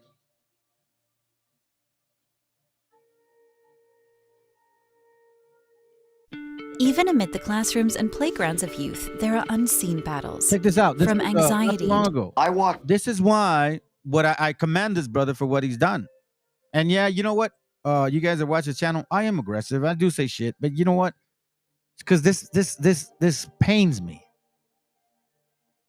It bothers me because when I listen to other channels, the shit that they say about you guys, and you guys don't say nothing. Nada, güeyes. There's younger brothers and sisters that are hoping for people to speak up and be leaders like this. You guys just sit back and want to argue about dumb shit. And I'm a homeboy, I'm this or I'm that, and hey, we're gonna do this and we're gonna do that, and we're gonna come together. And it's man, for years I've been hearing the same old shit. We gotta come together, Rag. We gotta come together. Really? You can't even come together with something like this. In when Parks was wheeling away this family's fruit cart and wheeling it over towards a dumpster near Battery Park. Mark Rabouillet saw firsthand the struggle that ensued between a street vendor and her child and the park officers. Then a couple of minutes later, NYPD shows up and NYPD attempts to detain this girl. Crowd starts to form around us, me included, and everyone's saying you can't do this. the officers lets the child go, and the park officer seen in this video tries to handcuff her. And that's when more people showed up. Someone put a foot out in front of the parks officer. He goes down onto the ground, brings the girl with him. It all happened on Sunday at the Battery after NYPD and Parks Enforcement Patrol confiscated perishable items from this street vendor who currently doesn't have a permit or license. You can only imagine that this child will live in a trauma for quite some time after that incident. Mohamed Atia is the managing director of the Street Vendor Project at the Urban Justice Center. He says incidents like this happen frequently, and he puts the blame on the outdated street vendor laws and regulations created in the 70s and 80s, which make it difficult for people to get a permit. Now the City Council has the opportunity to change that. See what I mean? So I think this was the moment, because this was, I don't know if it was before or after. He went seeing the chaos that is the Dr. Phil Punk, you know what I mean? The confused dude, the homo in secret. Anyways, so he goes on his show. Check this out. All right? It's happening, and it is driven by criminals. It's driven by the cartels. When they're taking advantage to bring individuals with serious criminal records into the United States, or those that have committed crimes in the past. You're painting refugees with a broad stroke, saying that the stats say that refugees actually commit 50% less crime than U.S.-born citizens. And we have to understand that this land that we're on right now is indigenous land. I'm not. Nobody has ever. Why did white people stay in England? They came and committed 100 million genocide. 100 million natives died. This land was inhabited for thousands of years. Native Americans, Mayans, Mexicas for thousands of years. White people left England. Why didn't white people stay in England? And then on top of that, so the U.S. war on drugs caused the land was sold. Who's taking the drugs from white people? White people consume fentanyl, methamphetamine. White people are taking those drugs. They're demanding those drugs. The war on drugs created. So you're making nobody is hearing anybody if you're both talking at once. Yes. Can I say something? Yes. Then I'll let you say what. You said they commit 50% less crime. Yeah. You know what I shoot for? 0% crime. They shouldn't be here. Who's if causing the this mass guy, shootings, no. Another crackety crack. They shouldn't be here. Once again, historically speaking, you have been breaking the law since the get-go. So shut your illegal immigrant ass, Anglo wetback. Please get in line, because you will be deported. Lord willing, he takes care of you.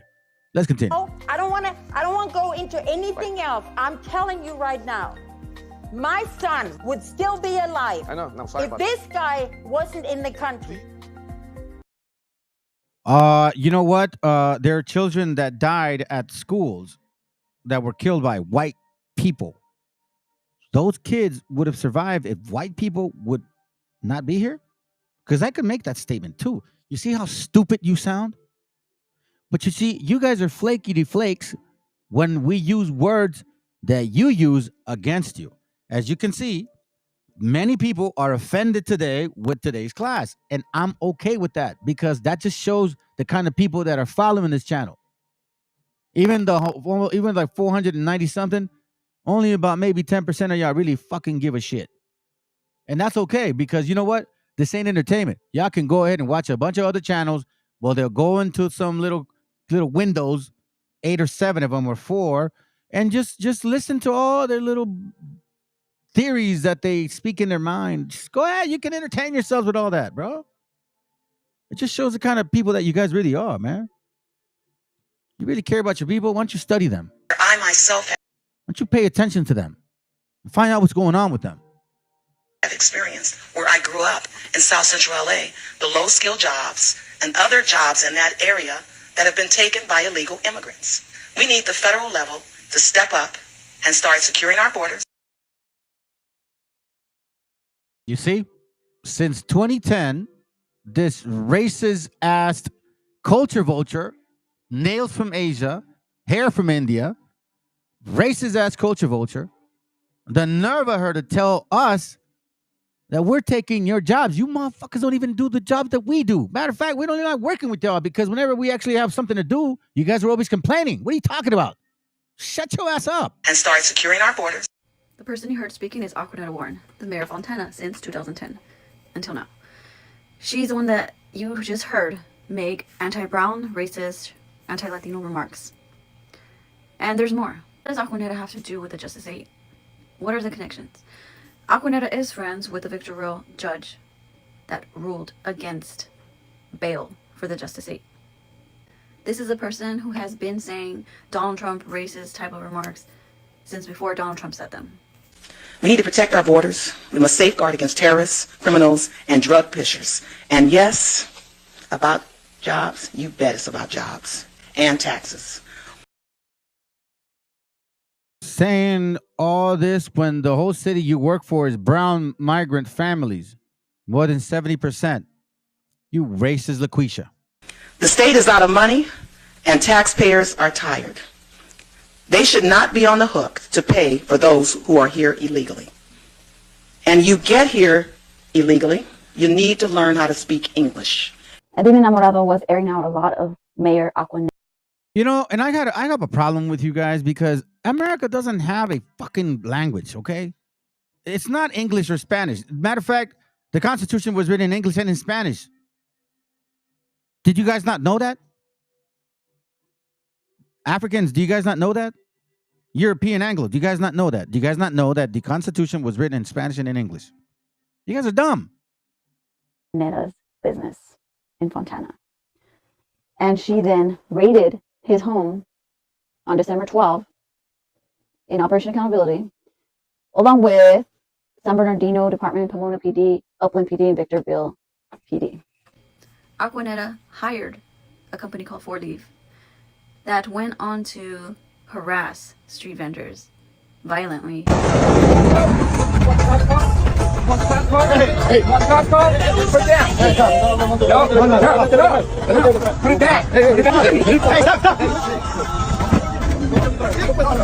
So basically, men come out of a truck and start roughing you up without any marked vehicle, without any identification.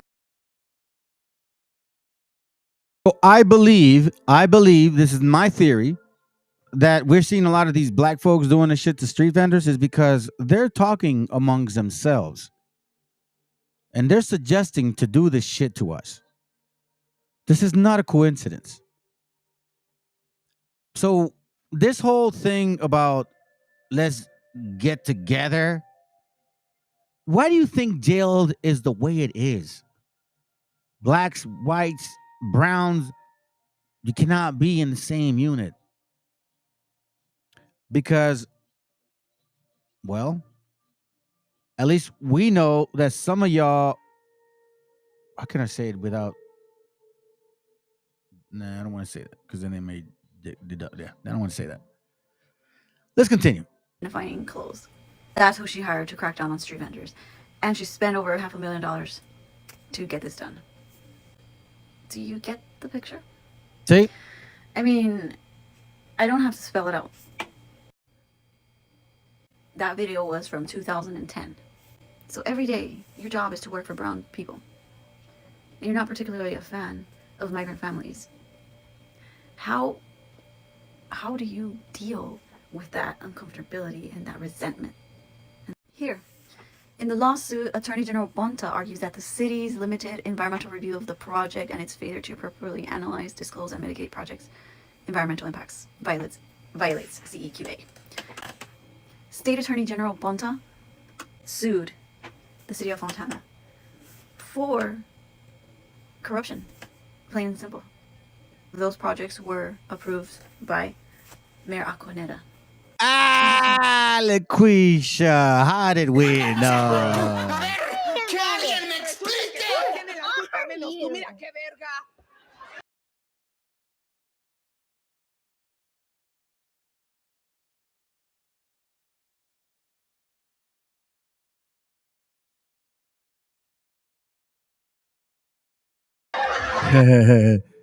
LaQuisha, Warren, now we know what's going on with you. You're getting kickbacks, contracts through development, right? Like the Banner team, kind of like that. Now you got different counties working for y'all because guess what? Matter of fact, family, there's a movie called, oh, you know what? Let me see, the Toro movie. No movie. It's called, hold on.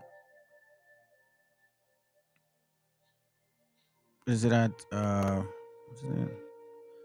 what's his name? Benito del Toro. New movie. So he did this movie called Reptile. Okay? This movie here. And you know what's so funny? He's talking about corruption. Corrupt cops. Check this out. It's a trailer, so they shouldn't have an issue. You got to see it. Because let's just watch it. It's a different plot, but they're involved. Check this out. Feeling. There's a case going on.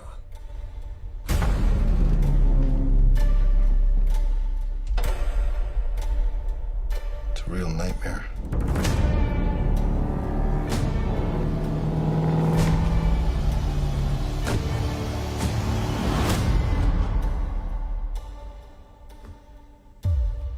So what happened? I walked in the front door. I called out for her. Hello? No answer. And then what?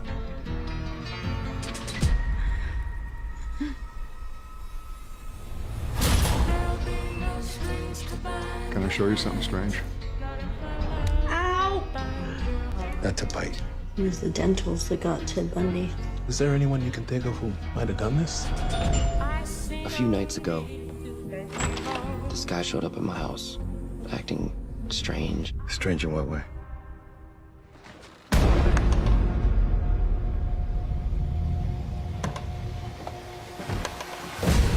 Who do we like from this? I'll go with the boyfriend. I got the friend. I'll take the weirdo. I'm going with the ex-husband. Am I a suspect? Everyone is a suspect. Are you gonna tell me what's going on?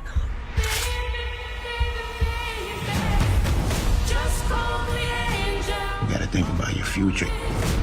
You can't be a cop forever. Can you keep a secret? I'll tell you the secret. But first, I'm gonna need you to do something for me. It's only gonna get worse now. Not listening! Get out!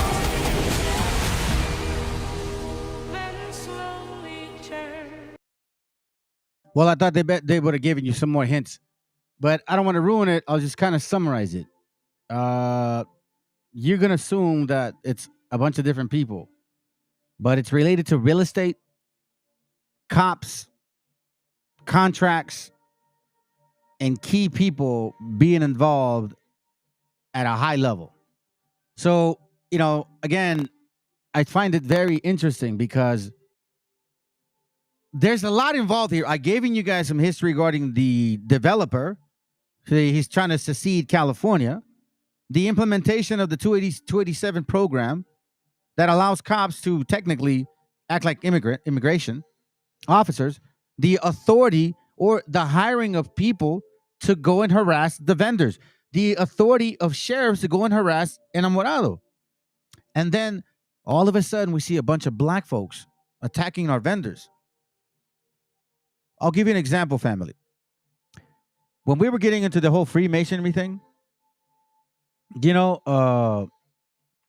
I don't know if you guys recall, but when we were listening to one of the Freemason videos, right? One of the guys, there it goes right here. Check this out. I think it's this one.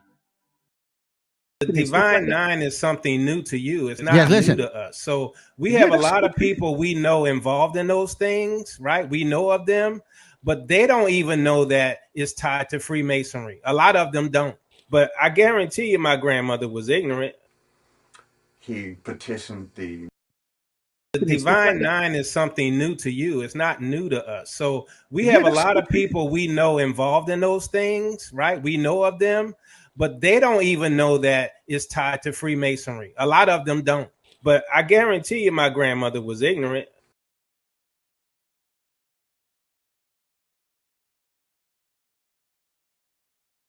I don't have the video exactly, but he was saying that almost every black person has some kind of connection to Freemasonry.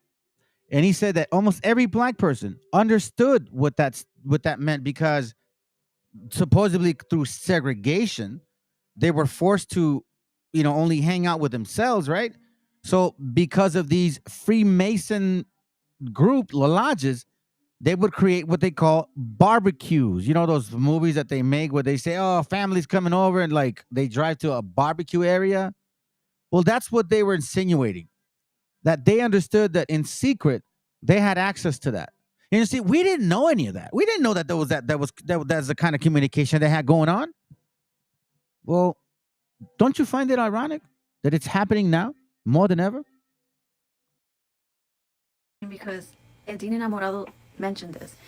He went to the city council where Mayor Aquanetta was holding city council meetings, and he brought up all kinds of lawsuits and citizen concerns with Mayor Aquanetta, and brought up this corruption case and just aired out a lot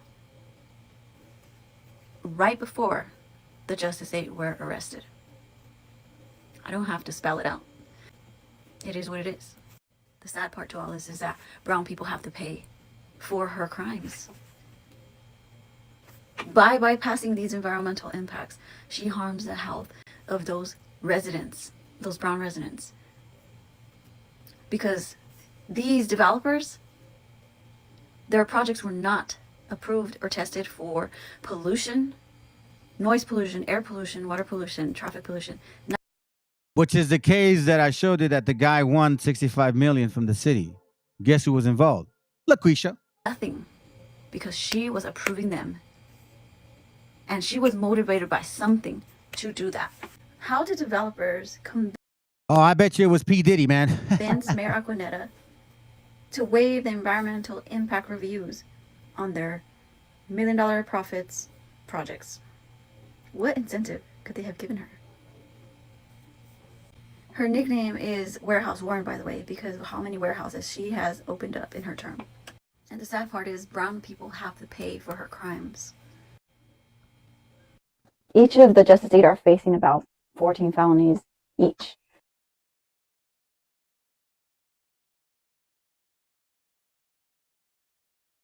Oh, it speaks for itself.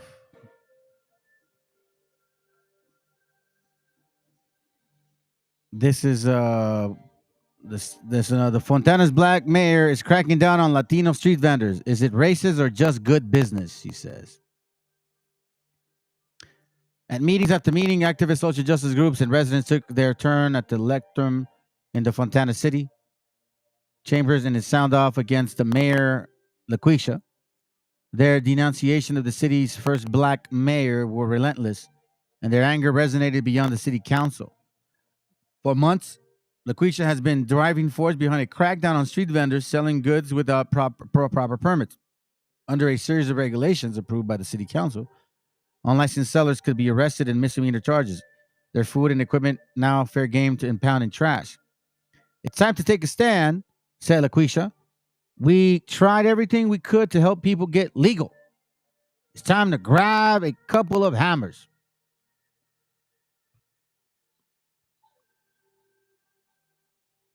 It's fascist, classist, racist, xenophobic, and grave injustice.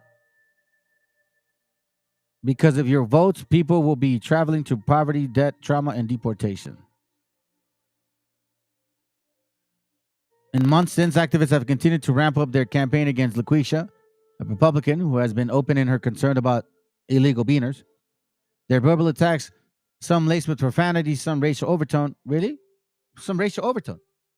Like what kind? What do you mean? Because he's black? So see, there it goes again. You see this family? Here goes the blackity black thing again. And even as critics accuse the city leaders of an ethically motivated crackdown on working class Latinos, Warren's defenders say the backlash itself is a racist in nature. A move to undermine a clear-eyed leader because she is black. She's a black woman. Are you fucking serious? I have followed this anti-black behavior brought in by this immigrant group since it surfaced back in October. You see this shit right here? This punk ass right here? Another LaQuisha's husband? A longtime activist in San Bernardino black community said during a December council meeting, they have called us everything but a child of God and usually racist stereotype language I choose not to repeat. Well, you guys are not children of God. Have you ever called us children of God? Have you ever called us children of God?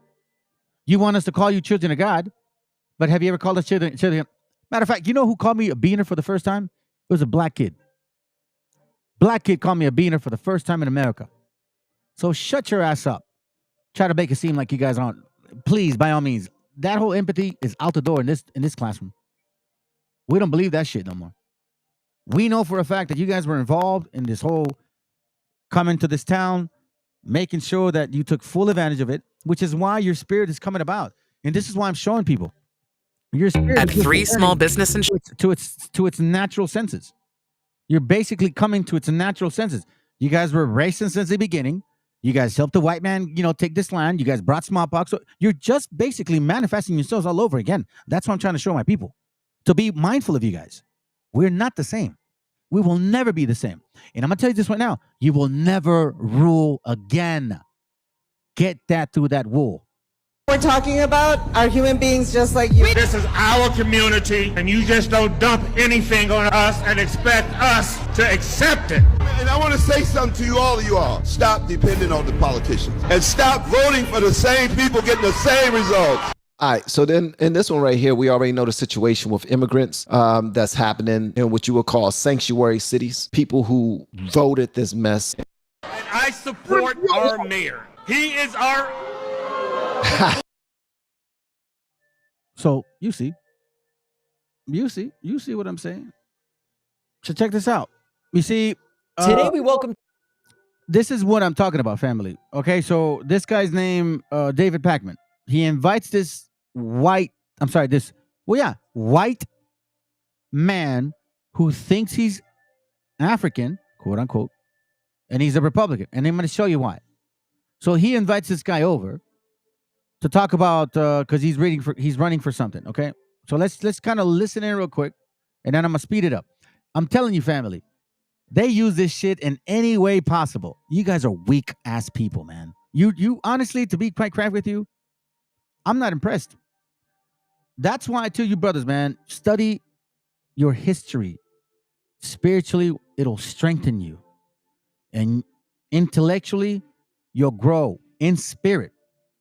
It'll strengthen your mind, and you'll start seeing through the bullshit right through.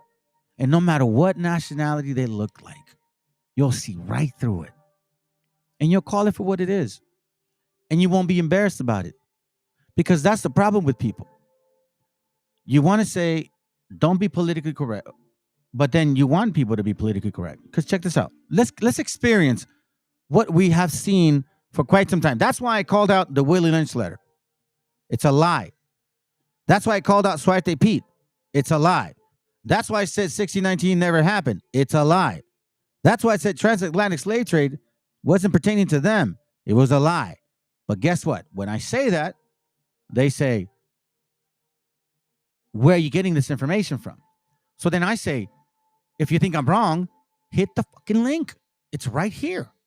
Hit the link and tell me that I'm wrong. Show me where I'm wrong. No, that's not the link. Which one is it? Well, here. Tell me that I'm wrong. Show me that I'm wrong. But anyways, let's continue. To the program, Royce White. Royce is a Republican running for the U.S. Senate seat. Actually, Amy Klobuchar's seat, interestingly enough. Royce has been endorsed by Steve Bannon and Alex Jones in the Minnesota. So pause right there for a moment, family. Does this person look like a so-called African? I'm just asking. I'm asking.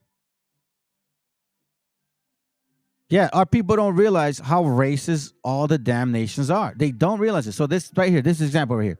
Does this guy look like he's African? I mean, somebody just yes, no. I'm gonna wait for an answer. Just please. Does he look like he's an African? No, he looks like a fucking white guy. Okay, he does not look like an African. Okay, he looks like a gringo. So think about this for a moment.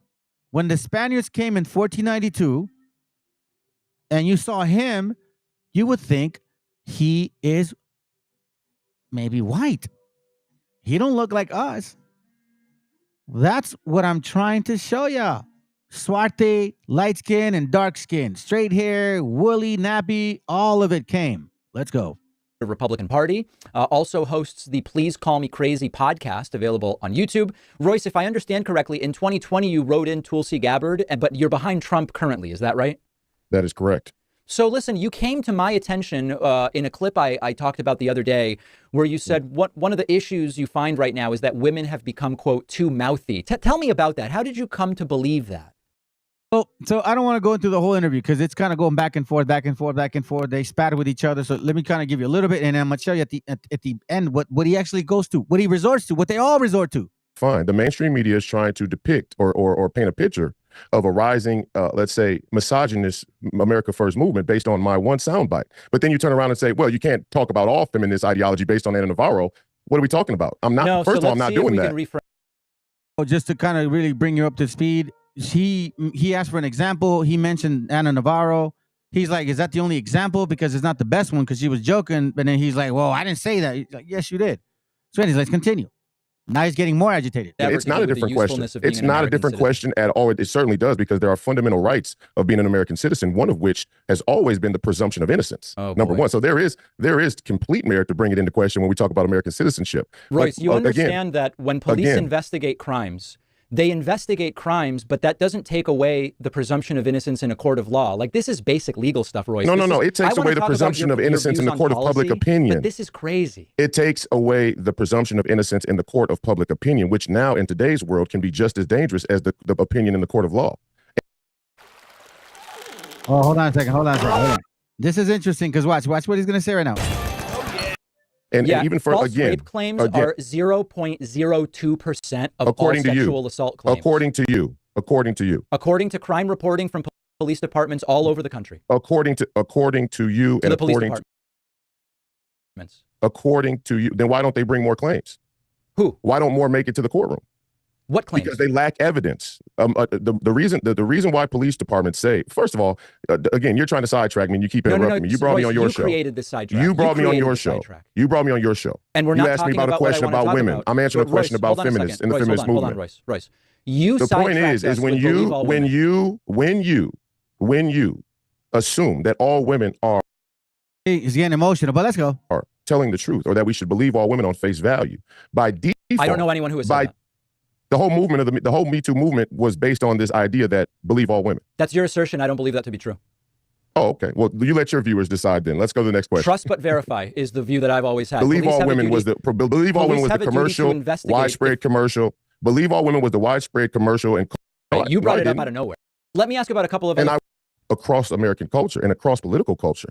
that is, in my opinion, more than a valid reason to be able to say, hey, women are getting out of control. And I do think radical feminists are getting out of control. I should have been more specific. But I get the thought I was point being that you humorous. think women are out of control. I got it. No. I said radical things. feminists are out of control. Be clear. And they are. That's why they're bringing their children to drag stripper shows.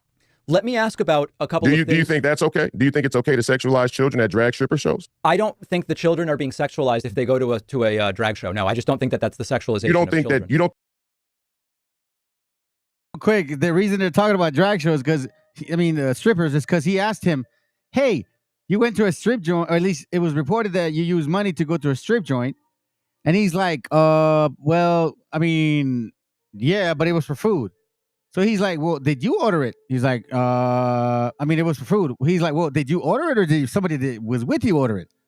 So he's like, so apparently when someone goes to the strip joint, you don't think they have food at the strip joint? I'm going to tell you something, man. When I was young, I used to go to them, not often, but I knew for a fact never to fucking eat there. What are you doing eating at the strip joint, bro? Food, for real? Girl shaking her ass, butt all smelly and everything, bro. The whole room, if they don't perfume that shit, smells and stinks. And you are saying that you went to a strip joint to have food. Republicans. I think children are being. Would it be okay for me as a grown adult male to take underage kids to a regular strip club?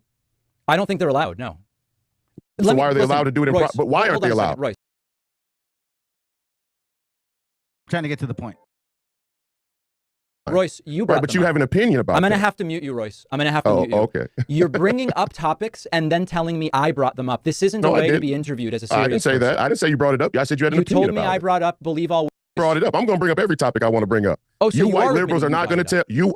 Yeah, I brought up the feminist movement and I brought up the drag stripper shows as an example. Hey, here goes right here. He said, you white liberals. Watch this. I'm telling you, when shit don't work, when they find out how small your brain is, then you use the race card. Continue the interview. For sure. Okay. Yeah. You brought up strip clubs. It was recently revealed you spent campaign donations at a strip club. Is that true? That's not true. Okay. It's been sourced very well by the Daily Beast. Where did they get this information? The Daily Beast, first of all, the Daily Beast is not a good source. That's number one. But number two, it wasn't well sourced even in that article at all. It was a reference to a campaign filing. Yes. And who was that? Well, there were a number of people. So you have time for me to go through a list? Fooling. So the people who prepared the question. reports. I answered the question. I'm the trying question to is no. understand it, Royce. The people who prepared the reports. The answer is no. Their claim is. No, they didn't say that I spent drag strip shows but that there is food at the strip club. So to say it was spent on strippers is not based on factual evidence. I didn't say especially not from the Daily. You did. I said strip club, not strippers. No, well, okay. Well, which that's is the what's same thing you're implied saying, by right? the Daily Beast. It's the same thing you're saying, right? So we. But that's what's been implied by the Daily Beast and other people as well. Money was spent at a strip club by. Well, it's because you're so obviously lying. Oh, okay. I'm so obviously lying. Yeah, just tell me the truth. So, did a staffer spend money on food at a strip club? You white liberals have a lot of nerve. You see that? You see this? You people. Oh, but let someone like this dude say that to him. Let someone like that guy say that to him. You see, they don't know what to do with someone like me, right? Because if I was a white dude talking like this, damn well they would call me a racist. But since they don't know what the fuck to do with me, they don't know where to put me. But this is interesting. You see what I'm saying, family? Stop falling for the game. These are not your gente. Stop walking into these damn BHI rooms thinking that we're the same people. We're not. We migrated different. We have a different DNA. We have a different spirit. We have different customs. Nothing about us is the same. Stop believing the hype. You're very good at pushing people like this guy out. But yet when they bring you real history that people like Kim showed up in 1492, then you want to bend over. Bro, you white liberals hate when black men vote Republican. You hate when black men say. So now he's a white liberal, even though he's their same color. I mean, they could basically be related cousins. Now he's black and now he's white. What have you people come to? That they like being American citizens. You hate when black men say that we want to have a border. You hate when black men say stop sending our money to the Ukraine, and you go to the WWE politics to try and defend your latent racism. That's what it is. Hold on a second, Royce. Aren't you against identity politics? Absolutely. So what are you talking about white liberals for, especially when what do you I'm mean? A Hispanic Jewish immigrant from Argentina? Yeah, right, but you have a white liberal ideology. That's what's funny about it. So now it's a white liberal ideology. Once again, I'm trying to prove a point. Trying to prove a point. In case you guys don't know, they're constantly throwing jabs at you left and right. The nerve of them to come to this continent, then at the nerve of them to say that they had nothing to do with the complete destruction of our gente, and then the nerve of them to sit here and say they're the original people now. Listen to these idiots talk. By the way, Raza cured this man right here from Panama. I know he looks African, but Raza cured him. And now you guys want to make him seem like he knew it all. No, this mofo learned from us. Idiots. The old Mexicans, right? The original Mexicans, right? The old Mexican. Goes the original Mexicans. You mean like, what do you mean? What do you mean? What are you trying to say? The original Mexicans were Africans? That's what I'm saying, family. Listen, this goes into politics, history. It goes into scripture. It goes into the whole aspect of who you are. They know that you're something special. And as long as they keep you in that dumb state of mind, they will always be here. Wake the F up. Right. Talk about them in terms of your relationship to that, because you said Mexico was so critical, and that's why they always talk about the Mexican and immigration. Y'all think it's something that, is not what we think it is, but there's something more sinister going on about why they don't like Mexicans and why they don't want Mexicans here, or why they're trying to have this border discussion. And, it's something always deeper. And every time you listen to somebody like Brother Sabio or talk about Brother Professor Ivan Van Sertima, we get reminded that there's something about our ancestors that we don't really know. And we see our ancestors, so now he's Mexican.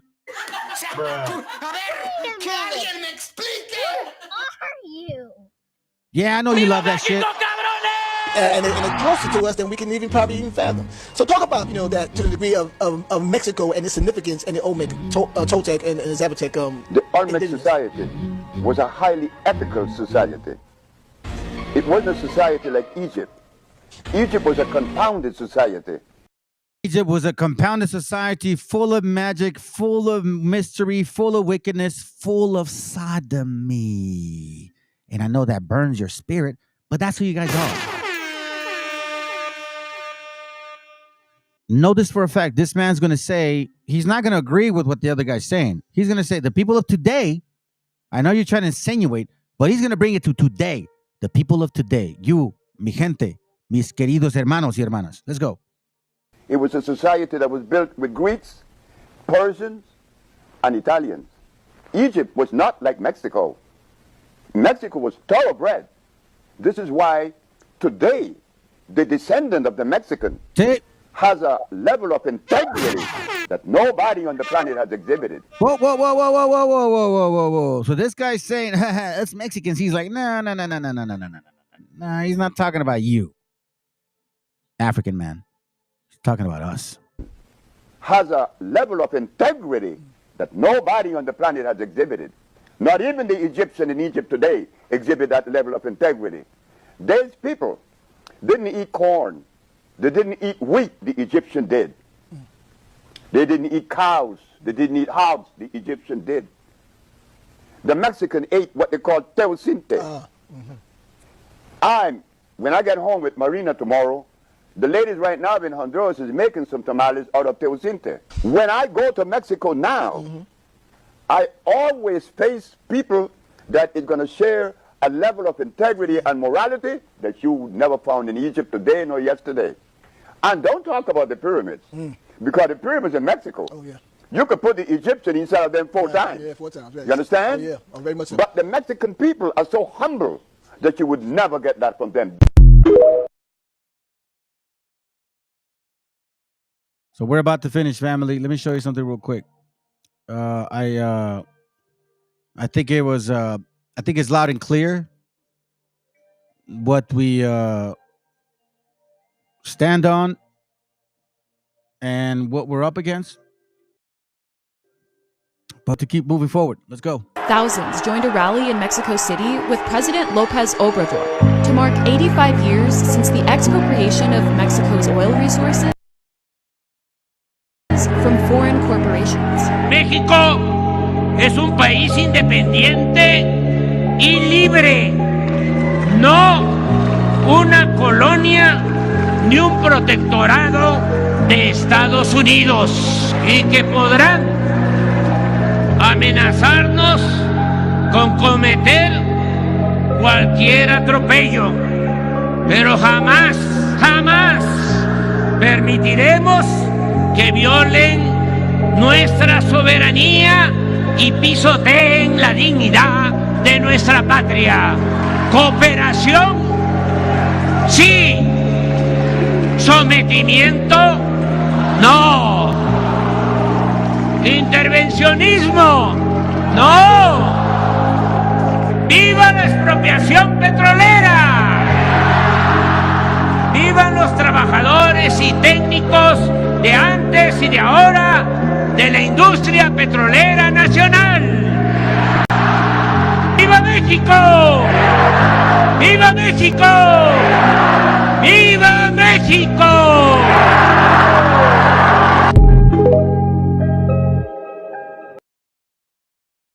Tuvo que revelar tremendo video. Estados Unidos se le terminó el saqueo y el negocio en México. Escúchelo por usted mismo. Pendiente de la información, a ver. En pleno corazón del paraíso natural y arqueológico de la Riviera Maya, la empresa Calica, hoy Sactún, explotó por 36 años y devastó 1.200 hectáreas de selva, ríos subterráneos, cenotes y manglares para extraer roca caliza y exportarla a Estados Unidos, provocando un desastre ambiental que destruyó la selva y contaminó agua y suelo en la región. Desde el aire se puede apreciar la dimensión del daño causado. Debajo del agua extrajeron roca, la cual trituraban para exportar piedra, arena y grava por barco. Esa agua provenía de los cenotes destruidos, del desvío de ríos subterráneos y la retención ilegal de agua que alteró las corrientes, lo que trastocó todo el ecosistema. La actividad minera acabó con la diversidad del lugar, afectando 942 especies, 529 de fauna y 413 de flora natural, incluidas especies en peligro de extinción. Por varias décadas, la empresa Sactún realizó voladuras para romper el suelo kárstico hasta 11 metros por debajo del nivel freático. El uso continuo de explosivos contaminó el agua con nitratos y otras sustancias que se filtraron al manto freático más allá de los predios de la empresa. Otra actividad ilegal de la empresa fue la retención del agua subterránea en 4.24 kilómetros cuadrados, más de 40 millones de metros cúbicos, cuando la concesión a la empresa fue por apenas 1.7 millones de metros cúbicos, es decir, que utilizó 20 veces más el volumen que tenía autorizado. Esto provocó el colapso de cavernas, así como hundimientos en la zona, incluida la carretera 307. De esta manera, la empresa Calica, subsidiaria del grupo estadounidense Legacy Vulcan, explotó roca caliza desde 1986, violando las normas ambientales y los permisos otorgados por las autoridades. No ha realizado obras de remediación ambiental en la zona, a pesar de los evidentes daños provocados a la naturaleza. Durante 3 décadas, la empresa Calica exportó cada semana 3.500 toneladas de roca caliza por barco, la mayor parte hacia Estados Unidos, algo así como 5.460.000 toneladas de piedra. Por su alcance, su dimensión y porque el daño es irreversible, la mina de Calica representa el mayor desastre ecológico causado por una empresa en la península de Yucatán y sobre todo en la Riviera Maya. En 2017 y 2018, tras una inspección, la Profepa determinó que la empresa Calica había hecho un aprovechamiento de roca caliza en superficie y temporalidad mayor al autorizado, por lo que se le impuso una clausura y sanciones administrativas. En respuesta, Legacy Vulcan, apelando a las normas del Tratado de Libre Comercio de América del Norte, presentó una demanda contra el Estado mexicano, con una reclama por compensación de más de $1.500 millones. Comprometido con la protección de un medio ambiente sano para todas y todos, el gobierno de México se mantiene firme en su posición de priorizar el interés público por encima del privado. No más devastación y saqueos.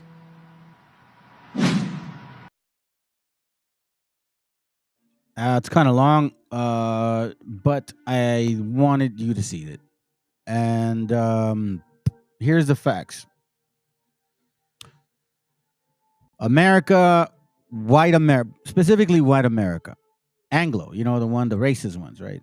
In case you guys don't know, since 1986, every single cement, that has been laid on this floor, here in this land, is from Mexico, cabrones. Most of it robbed illegally imported because you're always good at breaking contracts. The nerve of you to sit here and think and now complain because shit is expensive. Now you're complaining inflation. Now you're understanding what inflation is. It's like that columpio thing. When other people suffer, your shit is cheaper. The less they suffer, the more expensive it gets for you. But you see, you guys don't like to work, or you want to say that you want to be independent. You don't like socialism, but you sure as hell love Social Security. You sure as hell love Medicare. You sure as hell love the employers to give you guys days off. You sure as hell love paid holidays. That's socialism, you dumbasses. But no. So here's my point. You're not getting no more of that concrete. So shit's going to hit the fan for you. And family, I'm going to tell you something. You have to understand your power as a spiritual person, because what they're doing to you is they're absorbing your spiritual abilities. This is a spiritual, capitalist, twisted, wicked bunch of people. Chicano generates 3.2 trillion in GDP, ranked 5th largest in the world. LaQuisha, 70% of the people that live in that county are raza. There's actually no raza in any of the positions of mayor or any of that, as far as I understand. Surpassing India, United Kingdom, France, Italy, and Canada. The Chicano community, raza, drives 20% of the U.S. economy. Let's listen in. Shows the tremendous impact and growing importance of the U.S. Latino community in the U.S. economy. The 2023 official Latino Donor Collaborative U.S. Latino GDP report provides a comprehensive view of the Latino community's impact on both the national and state level economies. And here's one of the key findings.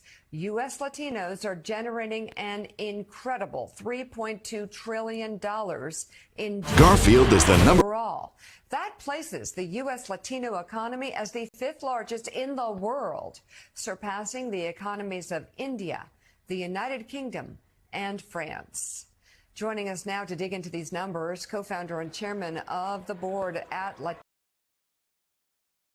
Okay, so as you can see, right, 3.2 trillion. Okay? Compared to this flimsy ass shit, 1.63 trillion. And you guys want or have more political power than we do. But yet you say you suffer the most. Black spending power reaches record 6.3 trillion. Reaches record.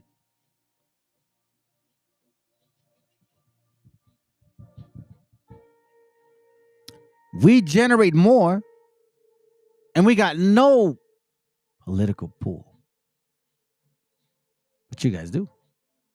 So, brothers, sisters, you need to really pay attention to what all these things are saying to you. And for you, well, I don't care anymore, bro. It is what it is.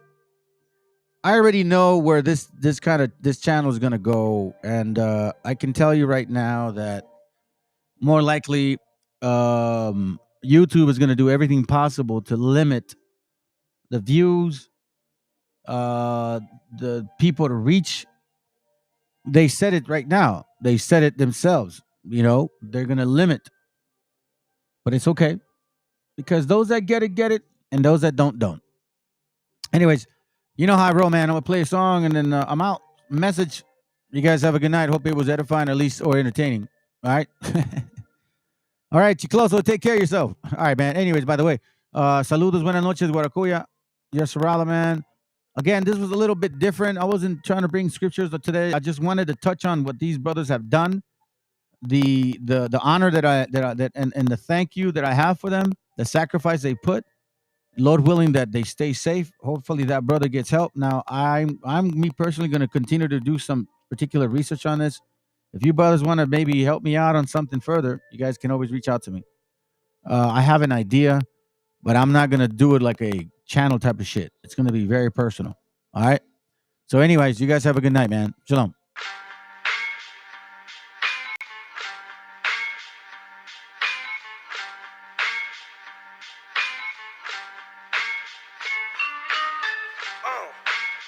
En la Plaza de Reyes, Black 50, soplón. Yeah. ¿Qué vas a saber? ¿Qué vas a saber tú? Oye, chibolito, faltomé. Pulpín de los pulpines, batería de Rapunzel, de rapeos, de raptos, de lagartos en cuartel. Cualquier la pega de cruel con un viejo coronel. Soy flujo, se me antojó dormirme en el laurel. Eleve mi level con un label y un Faber-Castell. Ya un papel, lo empape con sangre de todo aquel que se jura Nobel y no ve mis trenes en la riel. What's so man?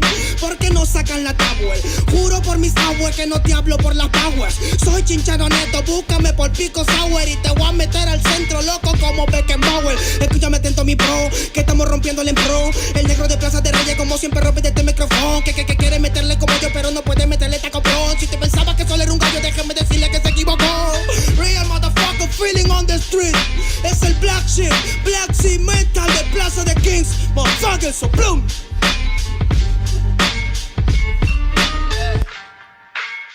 Nero Luigi, man, desempeño en la victoria para que sepa. Incas Mo, Money Gang Gang, yeah, yeah, Yo también he llorado, gente. También me han desplazado por mi rasgo afrodescendiente. Sí, un perro no habla pero siente. Cuento historias callejeras pa' barrios de delincuentes. Soy un perro que te ladra, que te muerde y que te huele, nene. Soy más que Lele, ustedes para mí son pelele. Con mi jodía todo el día en busca de los cheles. Tengo un perro en fiscalía que nos mueve los papeles y otro en la comisaría para evitar el susto. Muchas veces me han llevado por solo como luzco. Perdón, madre mía, si yo le causé un disgusto, pero en esta vía yo crecí rodeado de perros chuscos. Yo sé que me quieren ganar, yo sé que me quieren tumbar y no pasará porque soy de verdad. Está súper rafina la Dodo Style, metido en latina aprendiendo un style. Yo tengo el style, no mido la raza del perro, yo mido por la lealtad y yo soy leal. Yeah. La calle te enseña lo que no te enseña la universidad. Yeah. Saliste ese peña aquí con una seña te tiran para atrás. Yeah. La calle limeña aquí nadie la dueña, ya nada es igual. Yeah. Tiene que respetar, yeah. Tiene que respetar. Yeah. La calle te enseña lo que no te enseña la universidad. Yeah. Saliste ese peña aquí con una seña te tiran para atrás. Yeah. La calle limeña aquí nada le dueña, ya nada es igual. Yeah. Tiene que respetar, yeah. Si yo soy tu papá, yeah, yeah, yeah. Cinco Mob, negro. Yeah, Cinco Mob, nigga. Yeah, Nero Luigi, man. Incas Mob, yeah. It's Money Gang, gang, gang, yeah. Hey, yo. Yango en la maldita casa. Me llaman pa' que les dé al menos una vez al mes. Se metieron al lago y olvidaron que era el mes. For everybody bless. La fama es una puta, me está llamando a las 3. Dile que llame después de las 16 y 25. Volví de la infancia de Abraham Lincoln. Con fuerza ya inco, luchando para salir del rincón. Letra callejera en CD brinco. Under del under, puede que tu viejo te lo mande. Sale de vez en cuando como el cóndor por los Andes. Mi cuerpo no es de madera como Dandy. Antes que me branden, yo seré la ola que los expande. Aunque esto me pique en la madera, no sirven ni para romper el ticket de un evento afuera. Loco por la carrera, desafían la gravedad. Yo espero tras la barrera y llego con la novedad. Niña, tú solo espera que ya encontré la manera. He visto bastante por querer lograrlo saltando escalones dentro de la escalera. La vida me puso al depósito, yo soy de púlpito pa' que el mundo conociéramos. De esta parte mejor interprete que paro de esta cordillera. Sin luz afuera, que el espectáculo es dentro. La calle es mi templo, tiembla el pavimento. Cuando yo me concentro, mis disparos son temas. La calle un poema, se siente desde cuando entro. Y a toditos estos drogaditos que creen que rapean, los regreso al centro de mi balcón. Yo he visto el clon del clon en la misma gestión, pero a la malla no llega el balón. Y para esta pantalla no existe patrón. Yo ya me sé la cuestión y doy fe por cada renglón. Consciente de la operación del final de Mbappé con la edad de bufón. De Yango en la maldita casa, Plaza de Reyes, papá. El Nero Luigi, Black Mental, hip hop peruano. Rasgo en la maldita base. Yao, yao, yao.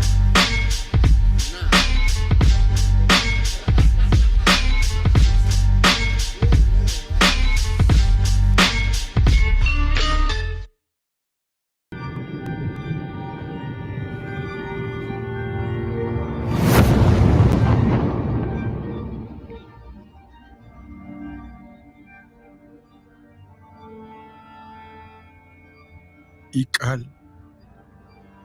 Hijo, abre los ojos.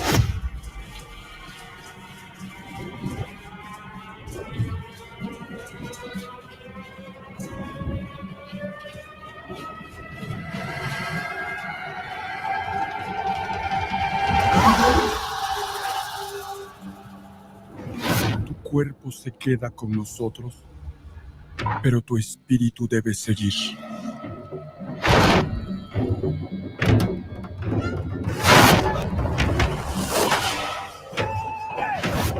Busca la luz. Aléjate de las sombras. Deja que nuestro dolor sea tu fuerza. Desde aquí iluminamos tu camino.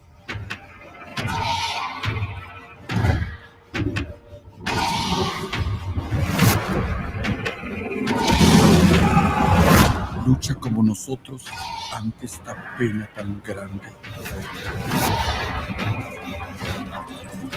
Yo soy tú. Tú eres yo.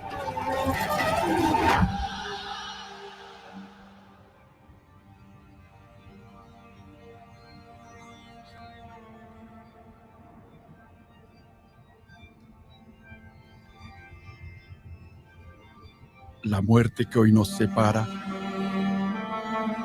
mañana volverá a unirnos. Eres libre, hijo.